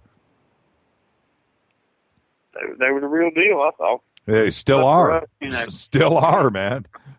Still are. Oh, that's right. Still are. Yeah, absolutely. I went to the high school I went to was called Graham High School, and the first game of the season always is one of the largest rivalries in the country. It's called the Beaver Graham game. It's in the top 10 rivalries in the nation. You can look it up.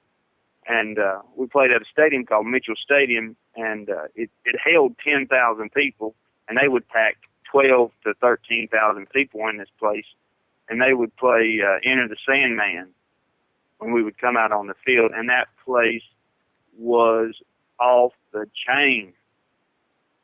And that's a lot of people for a high school football. Yeah. Game. To walk out on, run out on a field and see 13,000 people going insane. Somebody just posted, was David Paul Hurd. He just posted an oldie but a goodie, and I totally forgot about it. But Nazareth. Wow. I haven't gone there in a long time. But I saw Nazareth a couple of times. I saw him with, what was the Indian band? They were all Indians. Oh, man. Oh, I cannot believe I can't remember. Anyway, it doesn't matter. Nazareth, great band. So I've got calls lined up. So throw something out at me real quick, or I'll just say I love you, brother. All right, brother. Have a good one, Jimmy. Thank you, Steve. You kept it in line last night, brother. Hey, thank you, man. You done the right thing. Like I said, you're the bright spot in my night. Thank you, Steve. All right, man. Later. Talk to you. Hi, you're live on Fade to Black with Jimmy Church. Hey, Jimmy, how you doing? It's Mark from San Rafael. Oh, my goodness. How are you tonight? Good, man. How's it going with you? I'm in a great mood. What else can put you in a mood besides FADERNIGHT and all of you guys? Back to back. I would say a big glass full of milk and some Oreo cookies. Yeah, which man. is what I'm working on right now. Yeah, man. I think tonight, though, Dr. J's mom gave us a big apple pie. So I think tonight I'm doing apple pie and ice cream right after the show. My fiance bought 5 apple pies. These all incredible, delicious apple pies, and they're in our freezer. And I came home yesterday, and I was so excited. We get these apple pies once a year. Right. Like her work, she'll buy them from someone who's selling them, Girl Scouts. I don't know what it is, but I just freaked out. Got these pies, and she won't let me touch them, and it's just taunting me. I'm staring at them in the freezer, so I had to settle for the old Oreos. I can't even touch that. I mean, that is just so wrong. Hey, what's your favorite heavy metal album of all time? Well, I have to say, this dates me. I'm 34, so the first album that, I guess, really reached me was Guns N' Roses, if you consider them, heavy metal, but it was Use Your Illusions 1 and 2.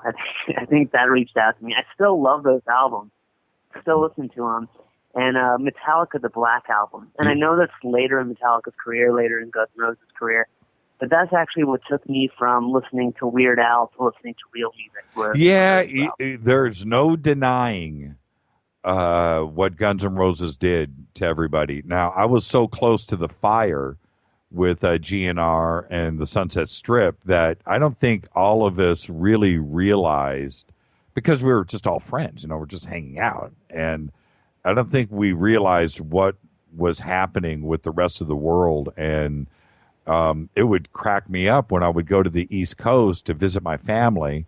And I would, I remember one day I went and picked up my brothers from high school. And I was like, man, I was young. I was, you know, and GNR, that album Appetite had just come out. And I was picking up my brothers from school in my mom's car.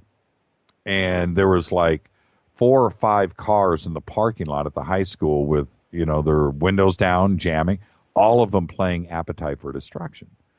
And it cracked me up. And I just thought, here I am in South Carolina, and it was just fascinating to me to see that go down. And they influenced an entire generation. So I'm totally with you with that, and thank you for pointing that out. I think that's a very, very valid point. Were they heavy metal? I don't know. You know, they had I don't know either. They sort of were. Oh, they were heavy. They were metal. They were. So there you go. And you know, another band who I just love. I dated this girl. She was Kirsten Dunst's best friend, actually, and she was dating the lead singer of this band called Phantom Planet. Oh yeah, I heard you talking about over the air one night, and I thought that was just a kick, because they're like one of my favorite bands. They still are, even though they're not a band anymore. Right. I think they might be getting back together. There's been rumors, but they're incredible too. Yeah, I've got a bunch of pictures of me and those guys, because when they first formed, they came to me and it's a long story. I won't get into the details, but they brought me their demo, which I still have here. I have the CD here. And then they brought me their album that they burned it for me. It hadn't been released yet. You know, the one with California on it, the first one. Yeah. And I remember I played that song California for about 2 months all day long. I couldn't believe how good they were. And they were playing all over LA. We were doing all the TV shows, you know, Conan O'Brien or whatever, The Tonight Show, and we were playing all over town. I'm saying we, like I was part of the band. I was just friends of theirs. But anyway, I just watched them blow up. And they were a really, really, really, really good band, and really good songwriter. Kind of like a Beatles throwback. Sure. In harmonies and all of that. Really good songs, and the drummer was Jason Schwartzman, you know, from the movie Rushmore and all of those other movies that he did. His mom, a great last name. Not only that, but his mom was Talia Shire. So go figure, you know. So. Right. Hey, Mark, let me bang some more calls, brother. Thank you. Rockin', man. Hey, rock on tonight. You got it, man. I appreciate everything. Thank you for the phone call. You got it. Take care. You got it. Hi, you're live on Fade to Black. This is Fader Night with Jimmy Church. Who's calling? Where are you calling from? Hey, this is Jackson. I'm calling out from Knoxville, Tennessee. How you doing? Knoxville, Tennessee. Jackson from Knoxville, Tennessee. How are you tonight, sir? I'm doing great. You know, I wouldn't have called in if you guys were talking about heavy metal. I thought I needed to put my 2 cents in, you know. Hey, you know what? What could be better than Fader Night, heavy metal, UFOs, ghosts? Let's talk some Ouija boards. Let's talk some demonology. Let's talk about How cool is that? It doesn't get any better than that, does it? Really? You kind of run the gamut there, you know. Having Dizzy Reed on, you know, as a guest. And oh, you remember that? Yeah. Yep. Oh, yeah. Yeah, Nick Menza, right? I wanted to put my vote in for Megadeth there, you know. I just really have grown to love them, you know. You're talking about the Black Album from Metallica. I always associate that with, like, people staying up for the midnight release of the CDs, you know. You remember those days? Yeah, those days are gone. I know.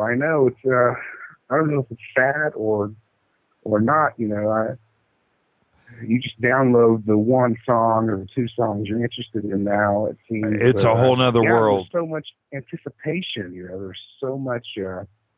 Yeah, there was something about going. You're right. There was something about going to a record store, smelling that incense burning, And there would be some guy that worked there that was older than you that always had this secret album behind the counter. Hey, man, check this out.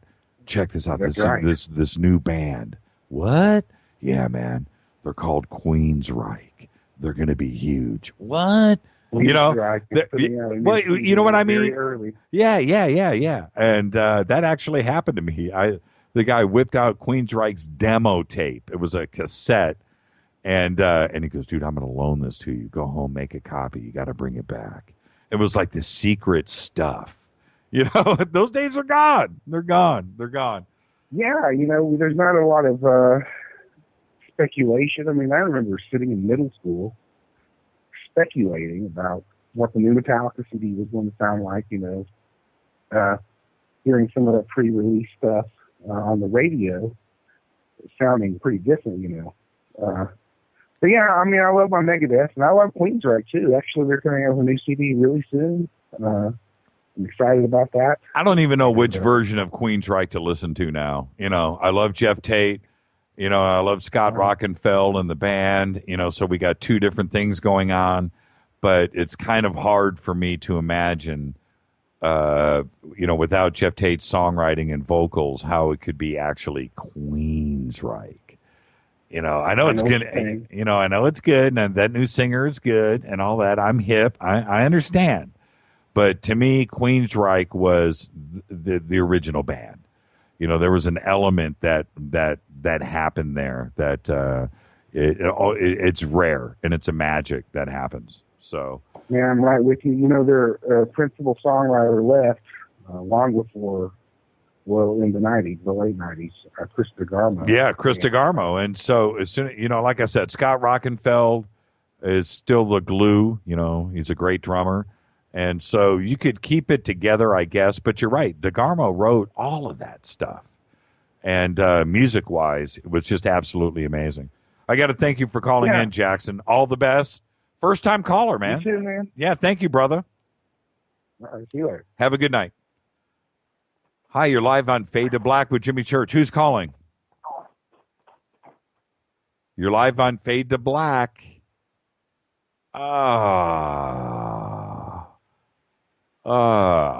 Man. There's a funny thing about that phone call. They called in like 5 times, and I had all these calls stacked up, and I finally got to it. Now I feel bad. And with that, I'm going to take me a little break. This is Fade to Black. FADERNIGHT. Squeaky chair's back. Can anybody hear that? 323-825-5045. I've reset everything. I got through all the phone calls. Let's get another round going. What's your favorite heavy metal album of all time? What's your top 10? I've got mine. I'll be back right after this. Stay with us. This is Fade to Black, only on the Dark Matter Radio Network.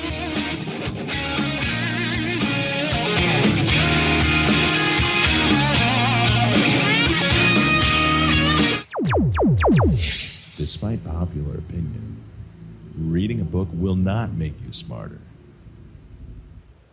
But listening to Jimmy Church will. On the Dark Matter Radio Network. He's always giving it to you straight. JimmyChurchRadio.com. On the Dark Matter Radio Network. Here's Bob, Brittany, Gabby, and you're listening to JimmyChurchRadio.com.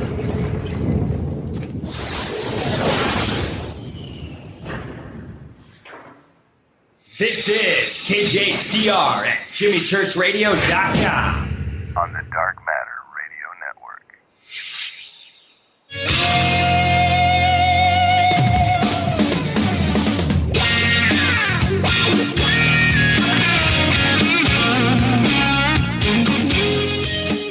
All right, everybody, welcome back. Fade to Black. Oh, Star 6 is calling in. He timed that one. Oh, man. All right, let's just go straight to it. Is everybody ready for Star 6? Let's go. Star 6. Hey, guy. How are you tonight, sir? Oh, just pumped. Just pumped. You know what? Well, first of all, Jack and Mike, welcome aboard. Wow, first-time callers. Yeah, totally cool. Totally cool. Absolutely. I'm so with you. Well, you know what? I think I got a real shock for you tonight. Most people consider me a shock no matter what. But you've hit a subject. I think I can talk about every subject you brought up tonight. UFOs, music, you name it. From my perspective, it's even last night's show. I will not mention his name, but however, I've mentioned this problem before. It's called the lambada of the ions. We all got to maintain balance, and it's almost mission impossible when you live in a world of chaos. And so I just wanted to mention that, and that's all I'm going to mention, that everybody's got to be cool, and you were really cool. That's what makes you number one. Well, Star, you bring up a really good point, and I just looking back and thinking about things today. I mean, I was so seriously over it, but what I was wondering was why, and because obviously I have to be happy with one fact, that this show was chosen for that. You're not going to go on something else that nobody listens to, because then nobody's going to hear it, and then who cares? It's like the tree that falls in the woods that nobody's around. Do you hear it fall? So he came on this show to do just that, but he picked the wrong show, because I wasn't going to react. I'm not that kind of guy, and it wasn't going to ever turn into that. And it didn't work, did it? It simply backfired. Well, it brings up another point. If you recall, several weeks ago, you need to come up with a new disclaimer. You need a pissy waiver. In other words, when you get somebody on the show, they got to sign this pissy waiver. If you get pissy, you got to apologize. Well, if you can't apologize, well, then you're not in balance. You're not really belonging to the right Astro Club here. But the truth of the matter is, it strikes me that when you seek balance, and you do a good job of it, I might add, that's what makes you, once again, I know it sounds like a promo, but it's not. You always will be. You got to remember, we all live the here and now. There is no tomorrow. There is no yesterday. It's here and now, and so everything is manifested. And by the way, I do want to talk about a Ouija board, and I do want to talk about Tool, and I do want to talk about Tool, the band. Yeah. What do you know about Tool, Star 6?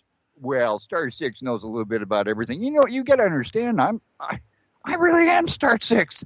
I mean, you guys can't even, NASA can't even find me. I mean, I am so out there. I mean, I'm in the bliss. I took a ride back in 1977. It's a true story. What'd you call it? Hang on. You earthbound people call it, Voyager 2. I did a piggyback on that thing, and you know what? I'm still floating on that thing. I bet you nobody even knows that. How far'd you go? Out in the bliss now. I'm just staring down, and I'm looking at everything, just giggling every night.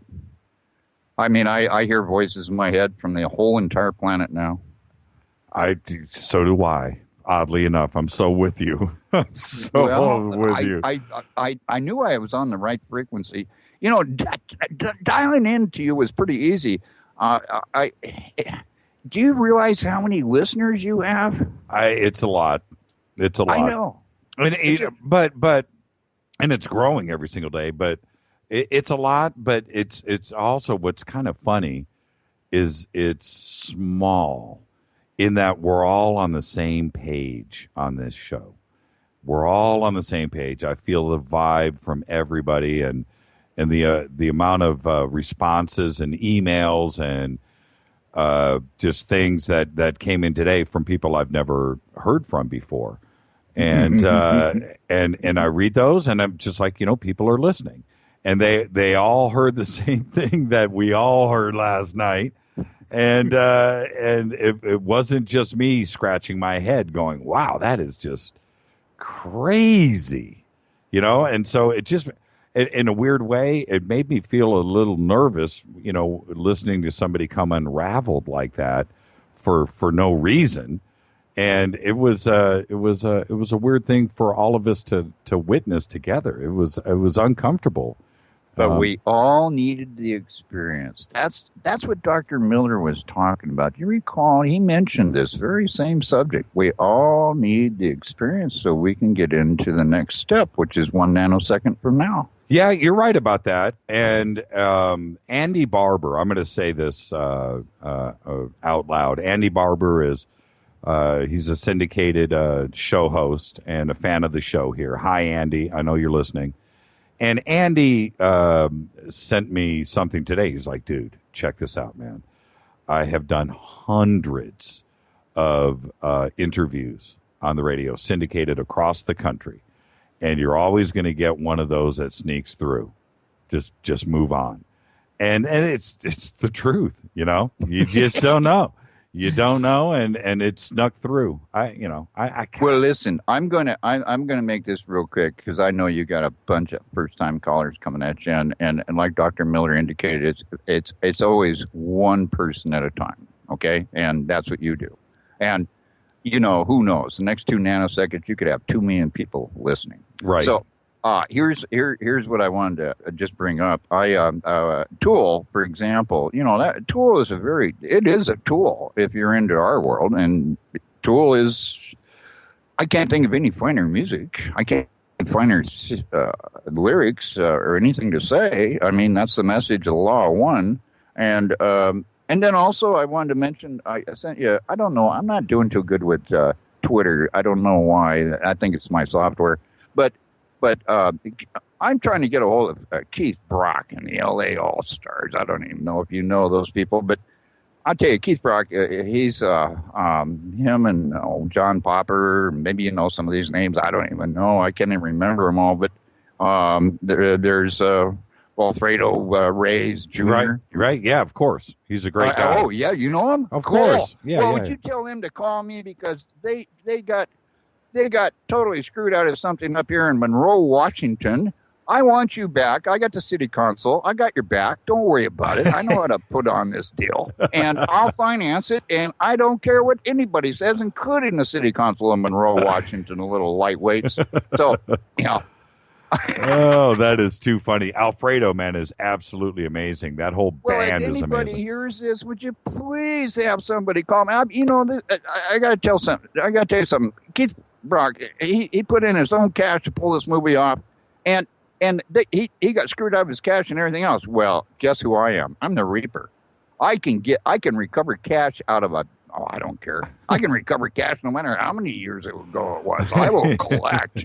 And so, but he never answers his email. He's got a wonderful website, beautiful songs, samples, everything. But his email ain't working, or his brain ain't working. He's not listening. Maybe he doesn't believe it. Maybe it's too good to believe. You know that problem in the music industry. There's always somebody like me that can out-hype the next hyper. Well, I'm the last pit stop. I mean, I'm floating out here on Voyager 2. One of these nights, Star, you and I, we're just gonna talk all night. One of these nights, I could fill up 3 hours easy. In fact, I'm thinking about paying for double that time so you can get 6 hours. I think we might be able to touch it in 6 hours. All the best, Star. You have a great night, man. Be blessed. Oh, I'm having a wonderful night. Good night, everybody. Thank you, Star. You're welcome. So, hey, you're following Star 6 on Fader Night. You're live with Jimmy Church. Who's calling? Hey, Jimmy, this is Brad in Atlanta. Oh, no way. Yeah, way. way. How are you tonight, Brad? Oh, man, doing great. Hey, everybody. Hold on. Medicine last night. Let's just light up Twitter right now. It's Brad. How are you, man? Oh, doing great. Got my blood pressure down after last night. Yeah. You know, you know what? You called in. I'll let you talk. Go ahead. Oh, hey, I was on Twitter, man. We were all lighting it up. But that was great, man. It was really great. It was blood flowing good. It was uncomfortable. It was. You know what it was? It was kind of a shock to the system because whatever was up to the point of the meltdown, up to that point, well, whatever, talking fast or whatever, that's no big deal. We can all deal with that. But to take a left turn so quickly, it just felt either premeditated or something was wrong, and it was just I think all of us were just a little uncomfortable. I was very uneasy. I mean, did I get mad? Sure. I didn't mean to. I never do. But we all did. Yeah. Well, I mean, and Dino, I'm sure, is going to call in here in a few minutes, and we all need to talk to Dino. But yeah, it was just uncomfortable. It was weird, and I'm not going to. It reminded me of that Joan Rivers interview on CNN where she just all of a sudden went off the grid. But I mean, it was like that was a setup. Yeah, that's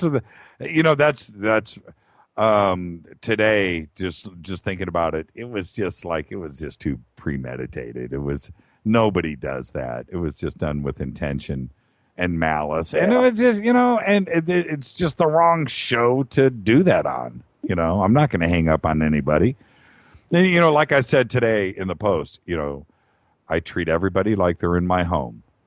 And that's it, And if somebody's going to melt, if somebody's going to melt down in my living room, I'm going to get them some ice for their forehead and try to correct the situation. I'm not going to throw them out on the street and let them, wander the road. You just don't do that. That's not what I'm about. Yeah, we know that, Jimmy. Hey, trivia question for you. Mm-hmm. And I'm kind of a heavy metal nerd, so Kiss Alive would be my favorite album. Okay, what's your trivia? Kiss Alive 1 or Kiss Alive 2? Oh, 1. Kiss Alive 1, really? I like 2. No, I like them both. You know what? I think that's a tie. I think it's a tie. Yeah, and and you were talking about Queensryche a few minutes ago. I saw Kiss with Queensryche open for them. I saw that tour too. I saw that. That was 1984, 1985. Yeah, it was 84 when I saw them. It was over at Fort Hood, Texas. Yep. Hey, I had a question for you about that. Now, why did they tone down the opening band so bad? Because the opening band doesn't get all the... No, they don't get all the treats. No, and look, if you're the headline act and you've earned it and you've been out there and you've got the hit record and so forth, do you give everything to the opening band? No, you want to be a little louder, a little better, more lights, the whole stage, because you've earned it. The opening band has to pay their dues. And that's the way it is. I remember, that's a good point. Queensryche opening up for Kiss. Are you kidding me? Now, I love Kiss, but Queensryche, a polished, very, very put together sound and produced and tight and everything. And I remember I saw them at Long Beach Arena, and I was thinking, how could they open up for Kiss? Kiss is going to sound like crap, and they made sure Queensryche was like, you could talk over them. Yeah. and Kiss knew, man. They knew that they had a superstar, real deal, amazing sounding band opening for them. It was a mismatch. You know what Van Halen used to do? Van Halen would tour with these bands you never even heard of. The Cats. Just some crazy band you never heard of that sounded like crap. And now I'm not saying anything against Cats or whatever those opening bands were, but when Van Halen came out, they sounded good. So there you go. Yeah. Hey, Brad, I'm gonna move on. Oh, real quick, what's your favorite heavy metal band of all time? Album of all time? It would be the Alive. And my question to you was going to be, which two members of Kiss have been with the band the whole time? Well, that's Paul Stanley and Gene Simmons. Oh, that was easy. Yeah, that's too easy. Come on, you got to go better than that. I mean, if you want to bust something out, say, who was the guitar player that replaced Ace Frehley? They got me. Damn. Who was the drummer that replaced Peter Criss? that died. Oh, wow. Eric Carr. Eric Carr. I was just looking at his name on here, too. Yep. Oh. Yeah, he was a talented All right, guy. well. All right. Hey, Brad, all the best, man. I love what you do, by the way. And good deal. Hey, we'll do that next week. We'll do it on Monday with your permission. Oh, cool. Whatever. Okay, I'll talk to you. Thanks, Brad. All right, Jimmy. Have a good one. You too. You're live on Fade to Black, Fader Night with Jimmy Church. Who's calling? Where are you calling from? Hey, it's Billy. I'm in at this time I'm in Des Moines, Iowa. Billy, how are you tonight, sir? Oh, awesome. I'm just enjoying the show. I was wanting to mention two things. I want to go with that last guy on the Tool. Oh yeah, that's the group right there. I mean, they've got that crisp, clean, skillful sound coming through. That's what I like about all the breakheaded metal, like Mustaine. Got that same crisp thing going on. Yep. Sepultura. Yep. Sepultura, the same thing. Yep.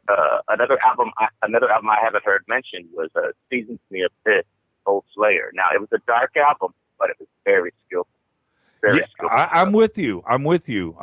Slayer has a huge fan base, but outside of the thrash community, I mean, everybody knows who Metallica is and Megadeth is, but Slayer and Anthrax, outside of the thrash community, they never had that one. You can have a thrash song and have it be a hit. You know what I mean? And they never had that. They never had that thing to push them into the mainstream. Now, in the thrash community, they sell out every show. They make tons of money. They do great. They sell lots of records, both of those bands, and it's great. But they never quite hit the mainstream. Like Metallica. Megadeth certainly did break out and hit the mainstream. Not quite what Metallica did, but Slayer and Anthrax, it's funny because when you see him play, you're just like, man, this stuff is good, but outside of the mainstream, it never really hit. And going back to that, talking about thrash, Metal Church was another band that was like that. And I had said earlier, that's my number 3 album of all time, The Dark. The Dark is, if you have never heard that record, go and listen to it. Most metal guys, writers and journalists and stuff, they'll sneak Metal Church into their top 10 because they know the quality of that. Metal Church, for some reason, that album, The Dark, every song on that record was epic. And they just never broke into the mainstream. Thanks for the suggestion. I'll check them out. I'm surprised I haven't really heard enough of them. But the second thing I was wanting to mention, I'm analyzing the crap out of what occurred last night, and I realized one of two things were going on with this cat. Either he was really honestly frazzled and just a nervous freaking wreck because of being a whistleblower, right? Or all of that, or and I've heard suggestions on Twitter already that this might have been his own personal little disinfo campaign, and then that makes you ask a very important question: if that's the case, and he's de-emphasizing extraterrestrials for all of it being homegrown, that it either came from us or it came from a species that predated us, then that makes you ask the next obvious question, that is, why would the government or the naval, whoever, why would they be trying to steer things in that direction? What's their motivation? Right. You got to look at why they would even guide it in that direction. Right. It was a very novel take on ufology. I've never heard anyone present it the way he presented it. He's got all the elements in it that we heard before, but he used them in a different way. Right. Yeah. And you're right about that. And I'm with you. And if the fact that he came unraveled is another story, but you can present if you're trying to speak and have people respect what you're trying to present, not only to come on this show, but to go on other shows and speak in public and video, whatever, then you need to let people know that your head is on straight and that you can't. You know? I think that's part of what he was playing. I think he was playing. That might be part of the disinfo thing. Yeah, because I yeah, think yeah, that could if be. If he can demonstrate that he was that frazzled, then that kind of gives him some credibility that, oh, yeah, this guy's been put through the ringer and he's believable. But no, it kind of works in the opposite also. You know? Yeah. I agree. I thought about that too as well. I was uncomfortable. It was if if you're with if you're at a shopping mall, right? You're at a shopping mall and you're in the food court and you go up to Orange Julius and you get your Orange Julius and you see the person in front of you in line and the lady says, okay, that large orange whip is $2.89. And the dude goes, you know, you're going to look and go, what are you doing? You know, it's an uncomfortable position to be in. And when it comes out of nowhere like that, and that's kind of what it was last night, because there was nothing that happened. There was nothing that was said or done to provoke a reaction like that. And that's the way that I looked at it. I was very uncomfortable because I was seeing somebody come unscrewed for absolutely no reason. And this it's show...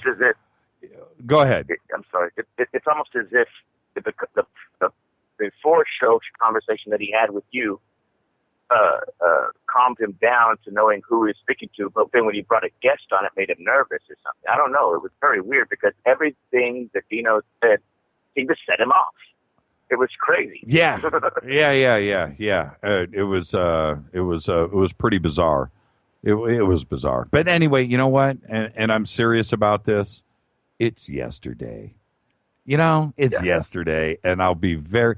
Every guest that I have on the show are people that I know, you know, or people that I'm comfortable with. They want to be here, and we're excited and everything. And that was the one time. That was the one time where there was a couple of guest requests that had come in from listeners, and then his management approached me, and I was just uncomfortable with it because that's not how I book the show. That's not how we book the show. This is a family show. Everybody here is a family. You know, the guests are people that, you know, everybody is respected and knows about, and we want to talk to them further and so forth. That's what it's about. And that was the first time that we went out of bounds, and I'll never do it again. That's for sure. Right. Has anything that volatile ever occurred on your show before? What's that? Has anything that volatile ever occurred on your show before? No. That's about as bad as it's ever gotten, huh? Well, you know, there's been a couple of crazy things here and there, sure, but no, everything's been pretty mellow. So, well, awesome. Thanks. I love the show, and keep up the great work, man. We love you, Billy. Go Hall. Be safe. Oh, yeah. I'll talk to you, man. Thank you. Later. Hi, you're live on Fade to Black. You're following Billy, the truck driver. Who's calling? Where are you calling from? Jimmy. Hey, Jimmy, it's Dave Matherly. Hey, Dave Matherly. How are you, sir? Hey, you just said the Cats. Yep. You remember that band? Played with Van Halen, right? Yeah. Were you in Indiana for 1981 for that year? Did you see them in Indianapolis? Yes, I did. Okay, so you saw the Van Halen invasion, 1981 invasion. Yes. And that was with the Cats. Yep, right? That was with the Cats. Yeah, and right down 65 in Louisville. I saw them at Freedom Hall, same tour. I love Freedom Hall. Man, that's a loud Probably place. A few days later. Yeah. Everybody that played, it was either they were going from Market Square Arena to Freedom Hall, or they were going from Freedom Hall to Market Square Arena. Yeah. I saw Kiss. I saw Kiss at Freedom Hall in Louisville a long time ago. That was in the 70s. But see, I was 14 when I saw Van Halen, and I'm 50 this year, so we were the same age in 14 years old. Yeah. You know, the guy in the Cats. It was around July 4th because I remember somebody in the audience had some firecrackers. And yeah, they lit the firecrackers and threw it up on the stage, and one of the guitarists and the Cats threw his guitar down and started screaming at the guy, "Up here! I want your butt up here! I'm gonna kick your butt!" And the guy, and then the security broke it. You know, like they got down there and they kind of pushed everybody back, and then the Cats walked off stage, and we had an extra long intermission. Right. Hey, Dave, check this out. Brad Kelly just tweeted. He said, "Jimmy, who was the guy from Europe that hung up when you asked him some good questions?" And, you know, everybody wants to know, you know, last night was at the first heated thing. That was Michael Horn. That was Billy Meyer. Oh, yes. Yeah, that was Michael Horn does that. Yes, that was a that. crazy night. He called back like 3 times. And Right. yeah, so he doesn't want to think that he wasted money on all that Billy Meyer stuff. oh, easy now.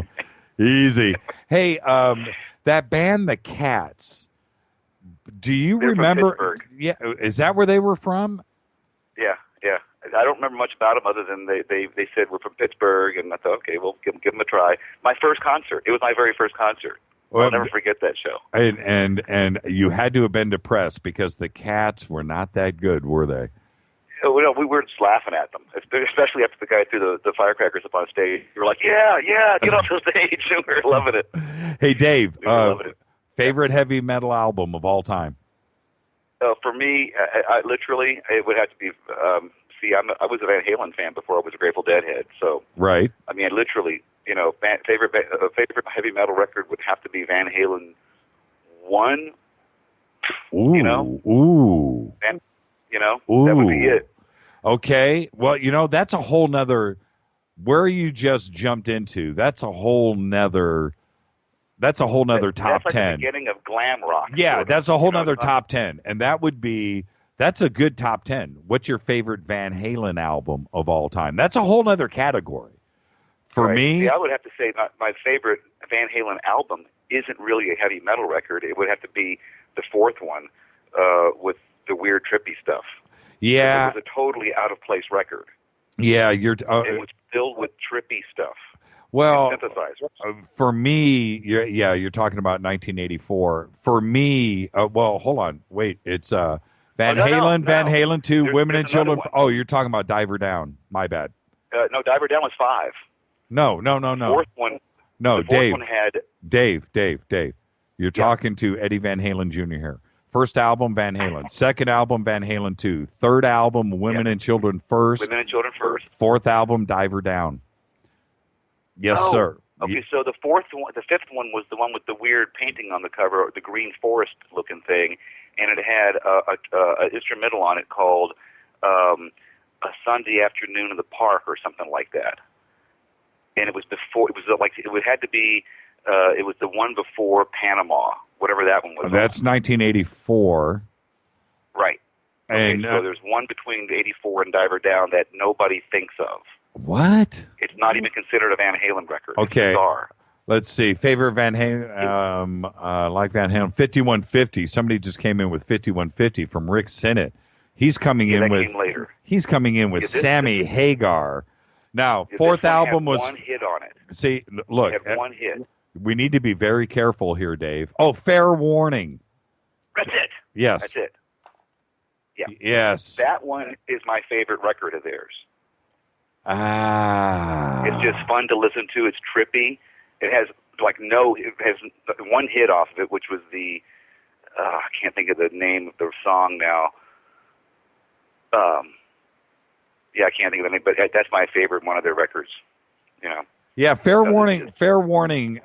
Eddie started getting heavy into keyboards, and of course that had I think did that have was that Dancing in the Streets on Fair Warning? Yeah. No, that was on the second one. Fair Warning had, and it's played by a local band. Well, don't forget. called, It had Fair Warning on it.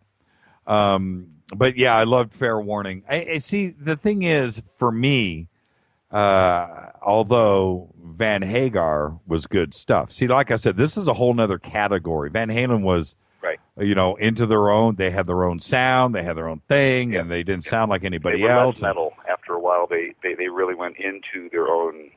Eddie was Eddie, man. He changed the world, and so, but I'm really big into what was happening with David Lee Roth. I thought it was all good stuff. I really did. So yeah, I love Roth.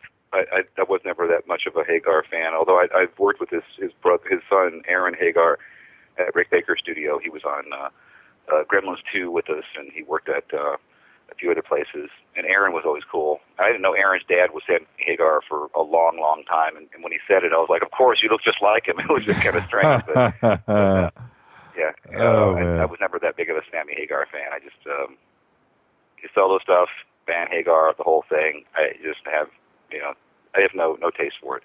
But really, then after a while, I became a deadhead and a fish head. So, that's where my mind is right now. So right. Oh, everybody wants some. That's what somebody just tweeted. Fair warning. Yeah, that was on the third one. That was Women and Children First. Yeah, absolutely. All right. Hey, Dave, anything else real quick before we depart? No, you mentioned the cats, and I had a flood of memories I had to tell you. You know what's funny? You know what's funny about the cats? I can't tell you anything about the band. I can sort of remember the singer, but I never forgot the name of the band. Right. I'm serious. I never forgot them. And I remember the tour. I've seen all the Van Halen tours, and the tour before that, Van Halen did the same thing. They had some other obscure, crazy band, and I remember the next summer they come to town with Cats or the Cats or whatever. And they did the same thing the tour before that. So Dale Romero, he just posted his favorite top 5 Van Halen albums. Like I said, this is a whole category: Van Halen 1, 5150.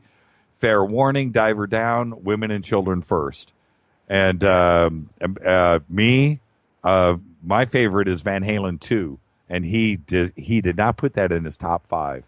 I cannot believe that. That's blasphemy. Blasphemy. Yeah, 1, 2, and 3 were my favorite. Like, they were the perfect Van Halen records. And then the fourth, Fair Warning came out.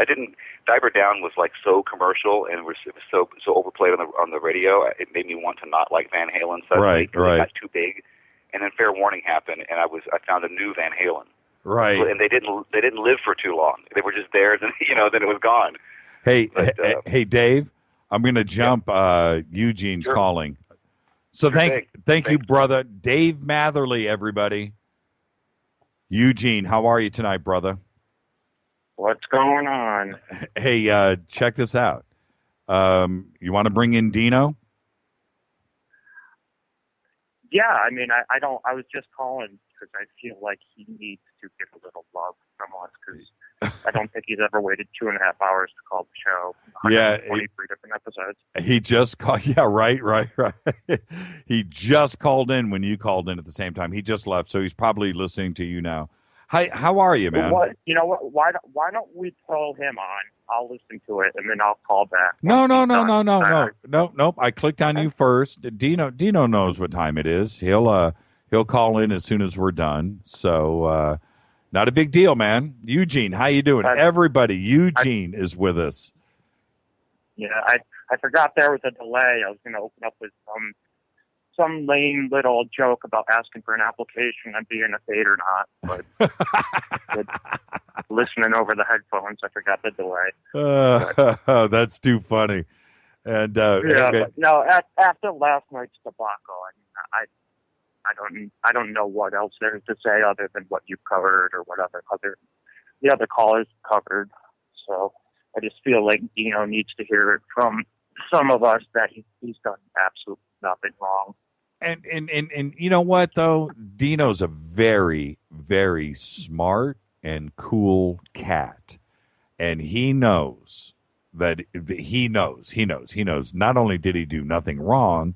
It's not even that far, Eugene. He did nothing. It's not that he did nothing wrong. He did nothing. Nothing. Oh, I know. Nothing. He did nothing. And crazy to see For somebody so smart and both of them actually, but for Dino, somebody so smart that is about to ask an honest question as a caller and didn't even get the end of the syllable out of the second word in the question. That's the trippy part. And it would be totally different. Dino's calling in now. It would be totally different if he got the question out and it was crazy and it was offensive. But yeah, I mean, he got his questions out, and then whatever happened, and then I thought it was dead. I thought they kind of squashed it, but then when it started up the second, the third, the 15th time, then I started to realize that there was something obviously different about what was going on. Yeah, it makes you wonder if there was some kind of trigger word, like a Manchurian candidate, kind of weird thing that Dino just said the wrong word. And the assassin or was on would you like to take a caller? Yeah. Something like that. Oh, Eugene. Hey, all the best. I'll go ahead and grab Dino now. And, we love you. You got your own badge. You're the man. And thank you for calling in. Tell everybody I said hello and have a great night, Jim. They're all listening to you, Eugene. Thank you, man. That's Eugene, everybody. Wow. Eugene in the house. And Dino, I'm going to keep all the lines open now until you call back. Who just tweeted? Let me see here. Robert Knoll Jr. just tweeted the Van Halen Van Halen flyer. I think I actually have this flyer, and I have another one too that's very similar to this. I'm going to go through. Let me see here. Hold on. I may actually have this right here on my desktop, and I would love to tweet this. So I'm going to dig a little bit further here and see if I have it. But that would be cool. Okay, look, here's the man himself. Good evening, Dino. How are you tonight, sir? Well, I'm humbled. I wanted to let you know that I wasn't going to call in. I was 95%, at ease with what happened last night. I understood the dynamics. And I just want to thank, I was hoping you'd put me on with Eugene.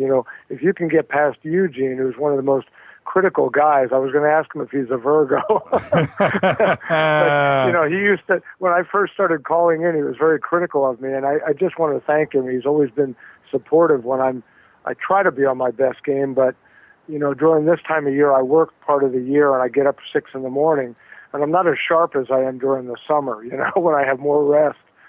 And I thought, because all my life, I don't mean to be that way, but all my life I have been, and I try not to do this as I get older, I try not to miscommunicate, but I've been known to set people off. And I try to be careful with my words the older I get and my intention, so that I'm not, because a lot of times people react the wrong way to what I'm asking. So this has helped a lot with all the Fadernaughts being supportive, and that last night they saw what I saw, that this guy, I worked a bit in the mental health field. I think he was a bit unbalanced, or he was some kind of a plant, some kind of he had an agenda. It had to be. And see, this is for all of us, Dino. First off, this show is never staged. I've staged one thing one time, and that was the Area 51 caller. And I did that on purpose so everybody could believe and understand that was the, I'm talking about Brian Glass, that was indeed the Area 51 caller. It wasn't somebody that was another hoax of the Area 51 caller. But that was it.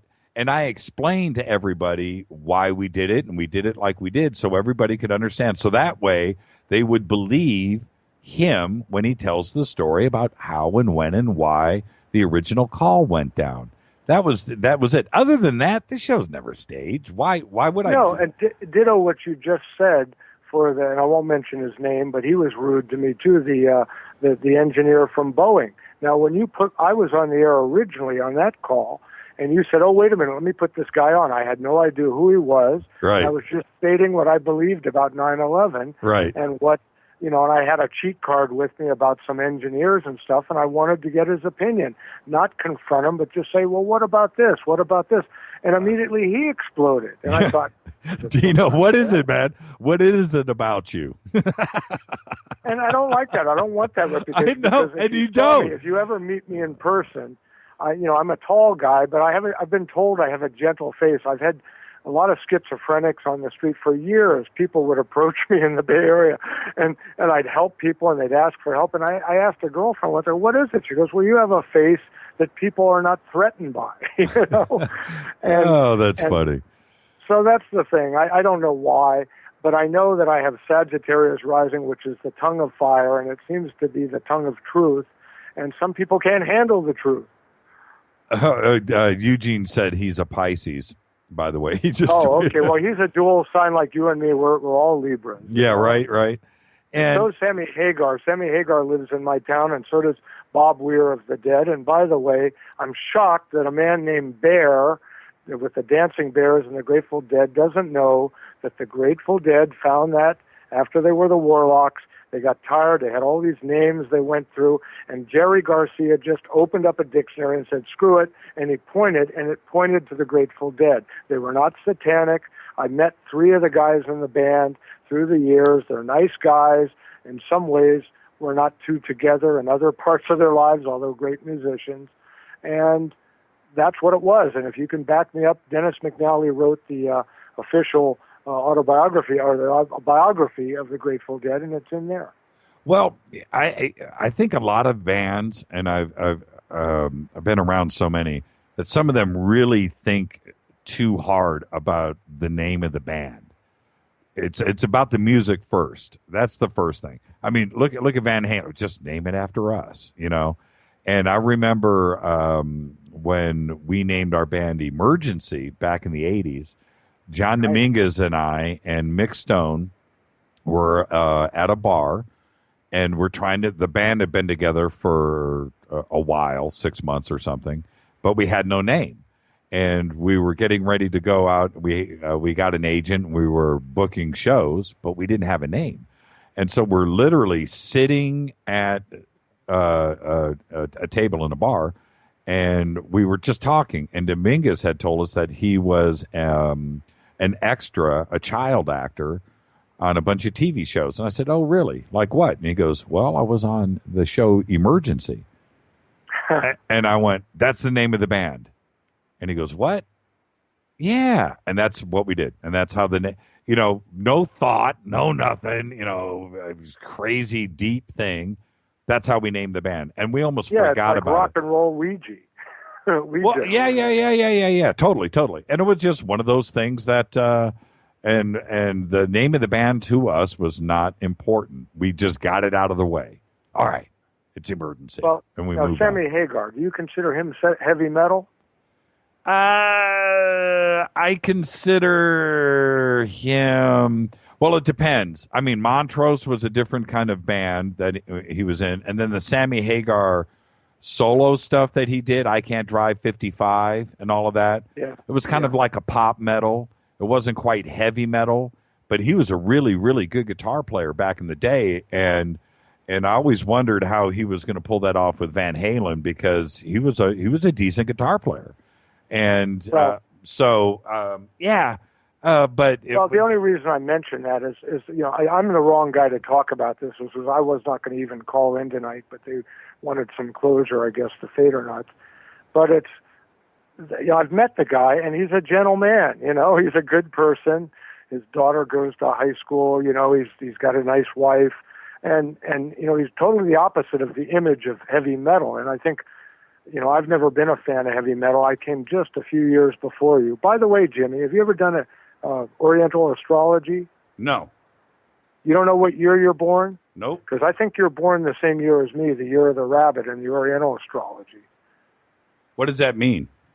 Well, I'm not as up on that as I am on Western astrology, but there's a 12-year cycle, and there are different animals, and they represent different things. And I grew up around a lot of Asians, and And anyhow, a rabbit Libra is about the nicest thing you could be. I mean, we're just nice people. Think of a bunny, you know. Hugh Hefner chose the bunny because it's a beautiful animal and it's soft and cuddly. Oh, we love you, And- Dino. Well, that's all I'm saying, and that's the thing. And this fellow that called last night, you know, and I'm glad you're admitting that it was the selection process was flawed on that. I didn't even know he was Asian until toward the end someone posted a picture. And then I got a kind of a psychological profile of him because where I grew up, and there's no secret I grew up in San Francisco, you know, I was around all different types of races, and one of the big races in San Francisco, especially now, is Asian. And some Asians get a chip on their shoulder. Most of the guys I got along with and still that I knew from San Francisco are, you know, cool guys. Right. And some of them have a chip on their shoulder, and all I was trying to find out is when he said he kept trying to diss me and saying, oh, you're not even from, you don't know San Francisco, but if you are, you'd know the Tenderloin. Well, that's a rough district with drugs and a lot of people who live in residence hotels, and there are stabbings on the street occasionally. It's not as mean as New York or East LA probably, but, you know, it's a tough neighborhood. And all I said to him, did you ever get beat up? Because he had this complex that they were all attacking him. Yeah, Dino is no big deal, man. It's yesterday, today's today, and we No, I'm have. glad you got a good attitude about Yeah, that. All I'm saying is I had closure, but people wanted me to call in. I didn't take it as personally as I did the 9/11 call because that kind of broadsided. Oh man, you're the Godfather, man, and you keep balance on the show, and Now, don't be racist just because I'm half Sicilian. thank you, Dino. That's Dino, everybody. Thank you, and as always, you know, your show is informative, and that's why I call.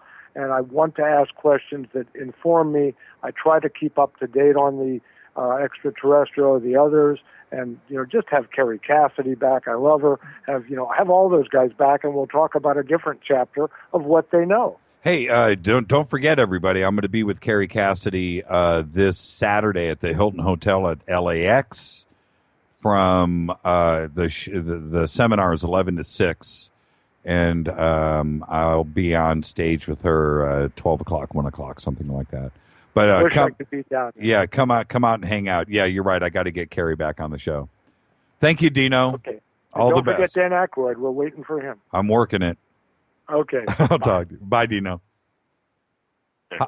Oh, And You- I'll be on stage with her 12 o'clock, 1 o'clock. okay. Turn down your radio. You're live on Fade to Black. Good evening, Mr. Church. How are you, Gene? I'm doing great, man. I just wanted to call and give you the biggest props for the way you handled that thing last night. I sat here and got kind of psycho. I got too clacking, if you know what I mean. That guy got me wound up, buddy. Yeah, you know, and all we can do.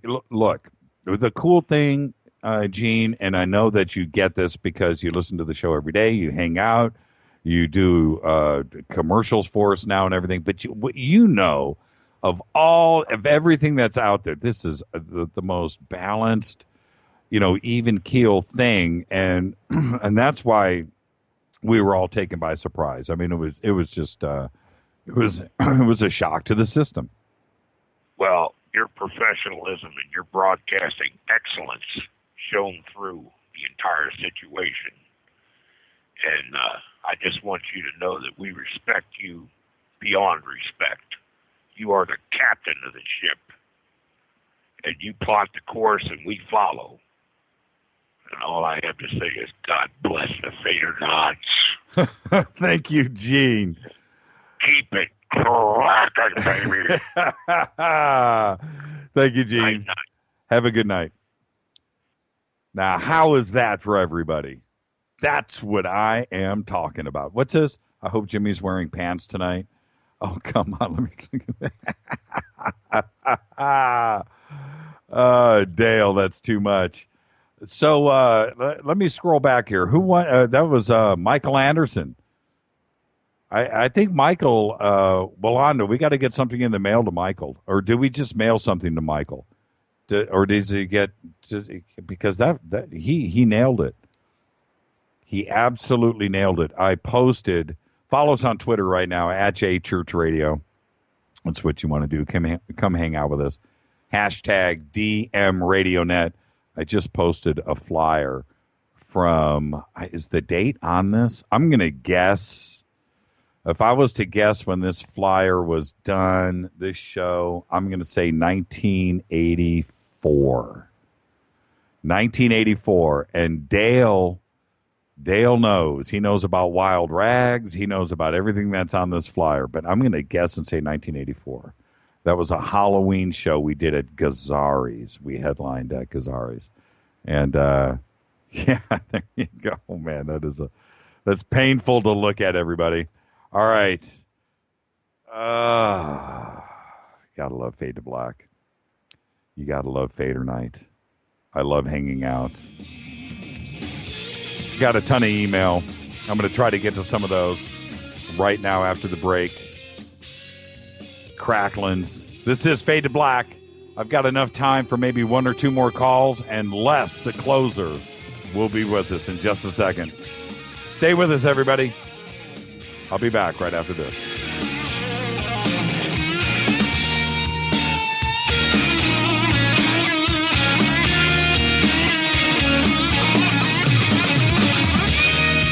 This is KJCR at JimmyChurchRadio.com.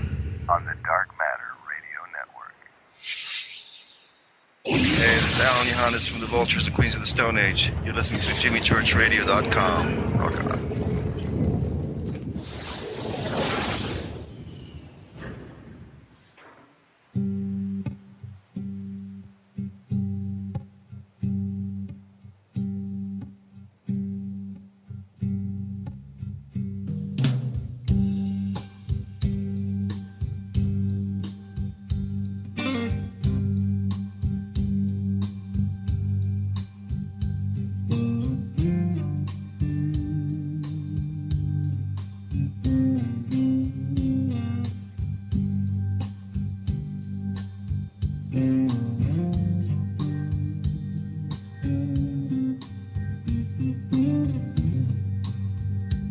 Yeah, the cool sounds of Doug Aldrich. Doug tweeted in last night. Did you guys see that, by the way? All right. Bunch of emails. Let's go. Corey Enty said his album, again, Pantera, Vulgar Display of Power. That is that is strong. Christopher McCuster, all the way. Well, he's got his top 10, but I only got one album here. From Scotland, he's saying Ozzy Osbourne, Randy Rhoads tribute remastered. Strong stuff. I'll go with that. Hey, Les, how are you tonight? Good. You want to go ahead and read those emails? Yeah, Go for it, man. Yeah, we'll read them together here. Hold on. Let's see here. Oh, somebody is... Mr. Church, the language guest used is inappropriate for public airways. It's not too much to ask a guest to clean up the language. Yours. That's from Al. Al, look, man, I'm with you on that, and we never do that, but I will never censor a guest. I will never. You yourself do not use foul language. No. The guests you allow. Yes. And people need to realize that. I mean, you do not censor people. Nope. And that is a very cool thing. It is internet radio, after all. Yep. And we are adults. Yep. It's a family outfit. Yep. And we all agree that. Yep. With that. But you do not censor people. No, I do not censor that's anybody. One very cool thing. Yeah, you do not censor people. See, there's something that happens with your brain. If I tell a guest, or do this experiment with a friend of yours, okay, and I'll give you a perfect example. Like if somebody's playing golf, right, and you want to mess up his golf swing for the rest of his life, and you want to make sure you win the next round, bet him $50 on the round of 18 holes, right? Bet him $100, bet him $200. You're going to win, and this is how you do it. Go, hey, dude, right on the first hole, right on the first tee. You're getting ready to tee off. just go up to him and go, hey, when you're in your backswing, do you inhale or exhale? That's it. You just won $200. You won $500. You won $1,000 because freak him out. Yeah. you just messed him up, and that's what you don't want to do with the guest. You don't want to You don't want to suggest to a guest, hey, you know what? No profanity on the show. Now you've just messed him up for the show. Then they're like, right. Yeah. Well, no. You just don't do it. Now, if somebody is comfortable, they don't use foul language, or they know what they're, but you don't suggest it to them because they're going to think. That's all. And like you said, we're all adults here. It doesn't matter to me.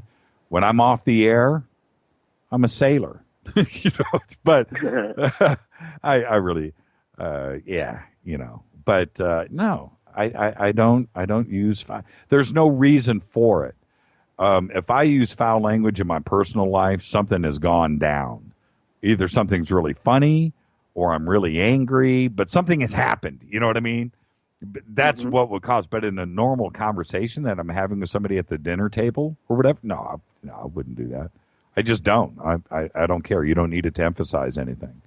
And that's the truth. But here on the show, no, we don't censor. We don't do it. There's no reason for it. Absolutely not. All right, let me see here. Let me see what else I got here. Let's see.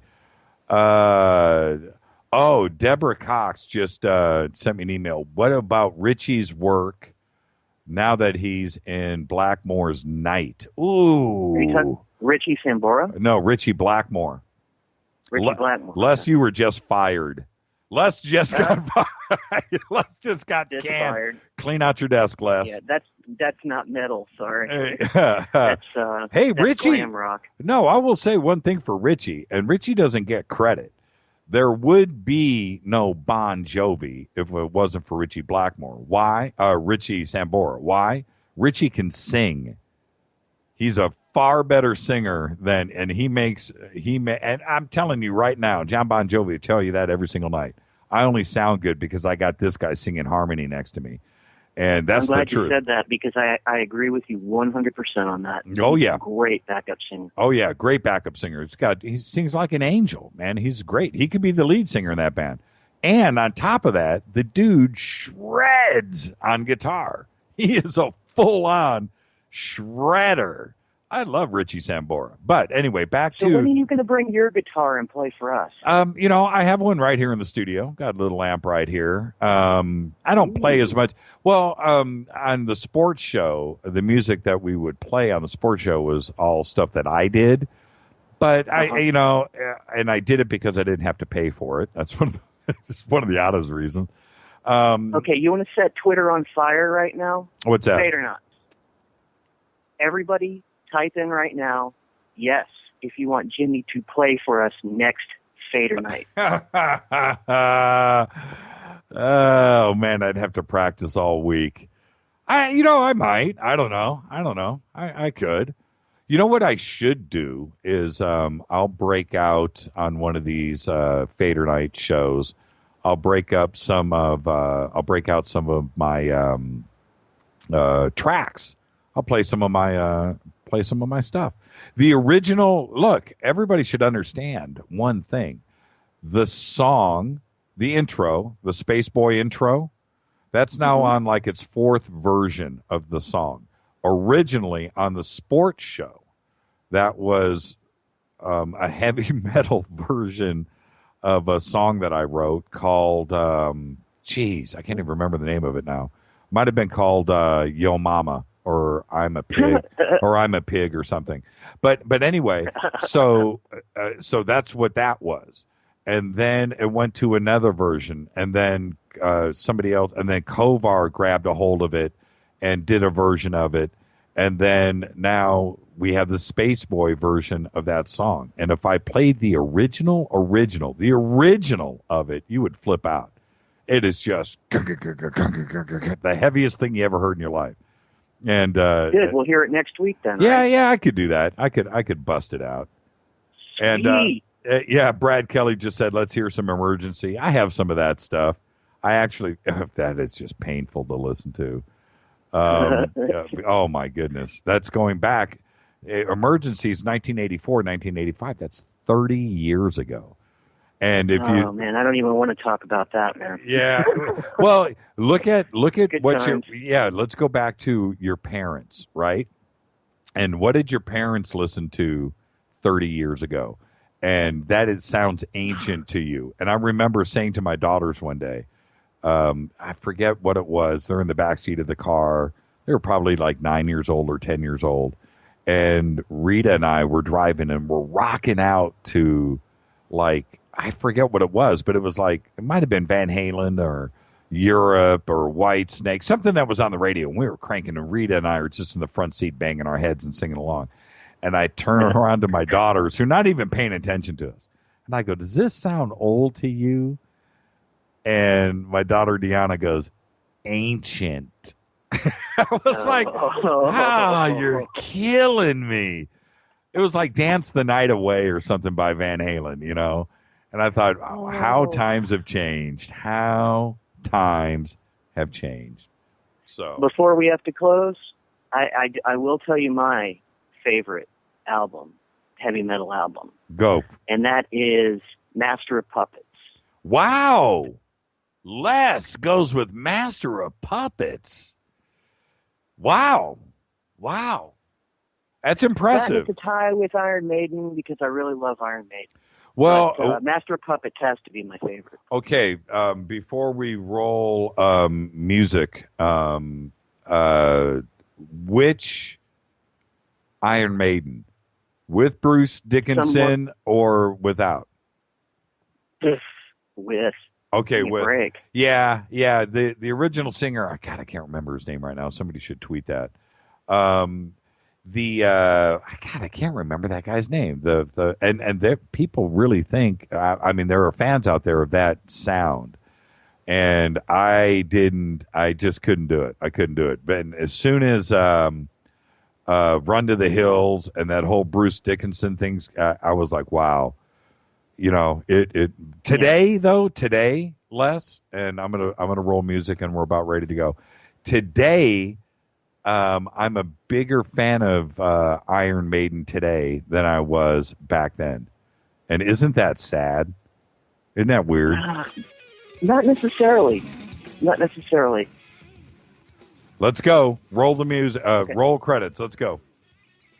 Thank you, Tracy G and Neil Turban. Of course, Jimmy wants to thank all the callers and the Fadernauts who phoned home tonight. Stay tuned. Coming up next is Night Watch, followed by Spooky South Coast. Special thanks to Keith Rowland and Art Bell. Fade the Black executive producer is Rita Kamarian. Show is produced by Hilton J. Palm and Mark D. Kovar. And special thanks to Les Johnson III. Yep. Fady is by Dale Romero. Graphics is by Method of Signaling. Announcers are Steve Harder, Gene Gunny Vital, and Mark T. Kovar.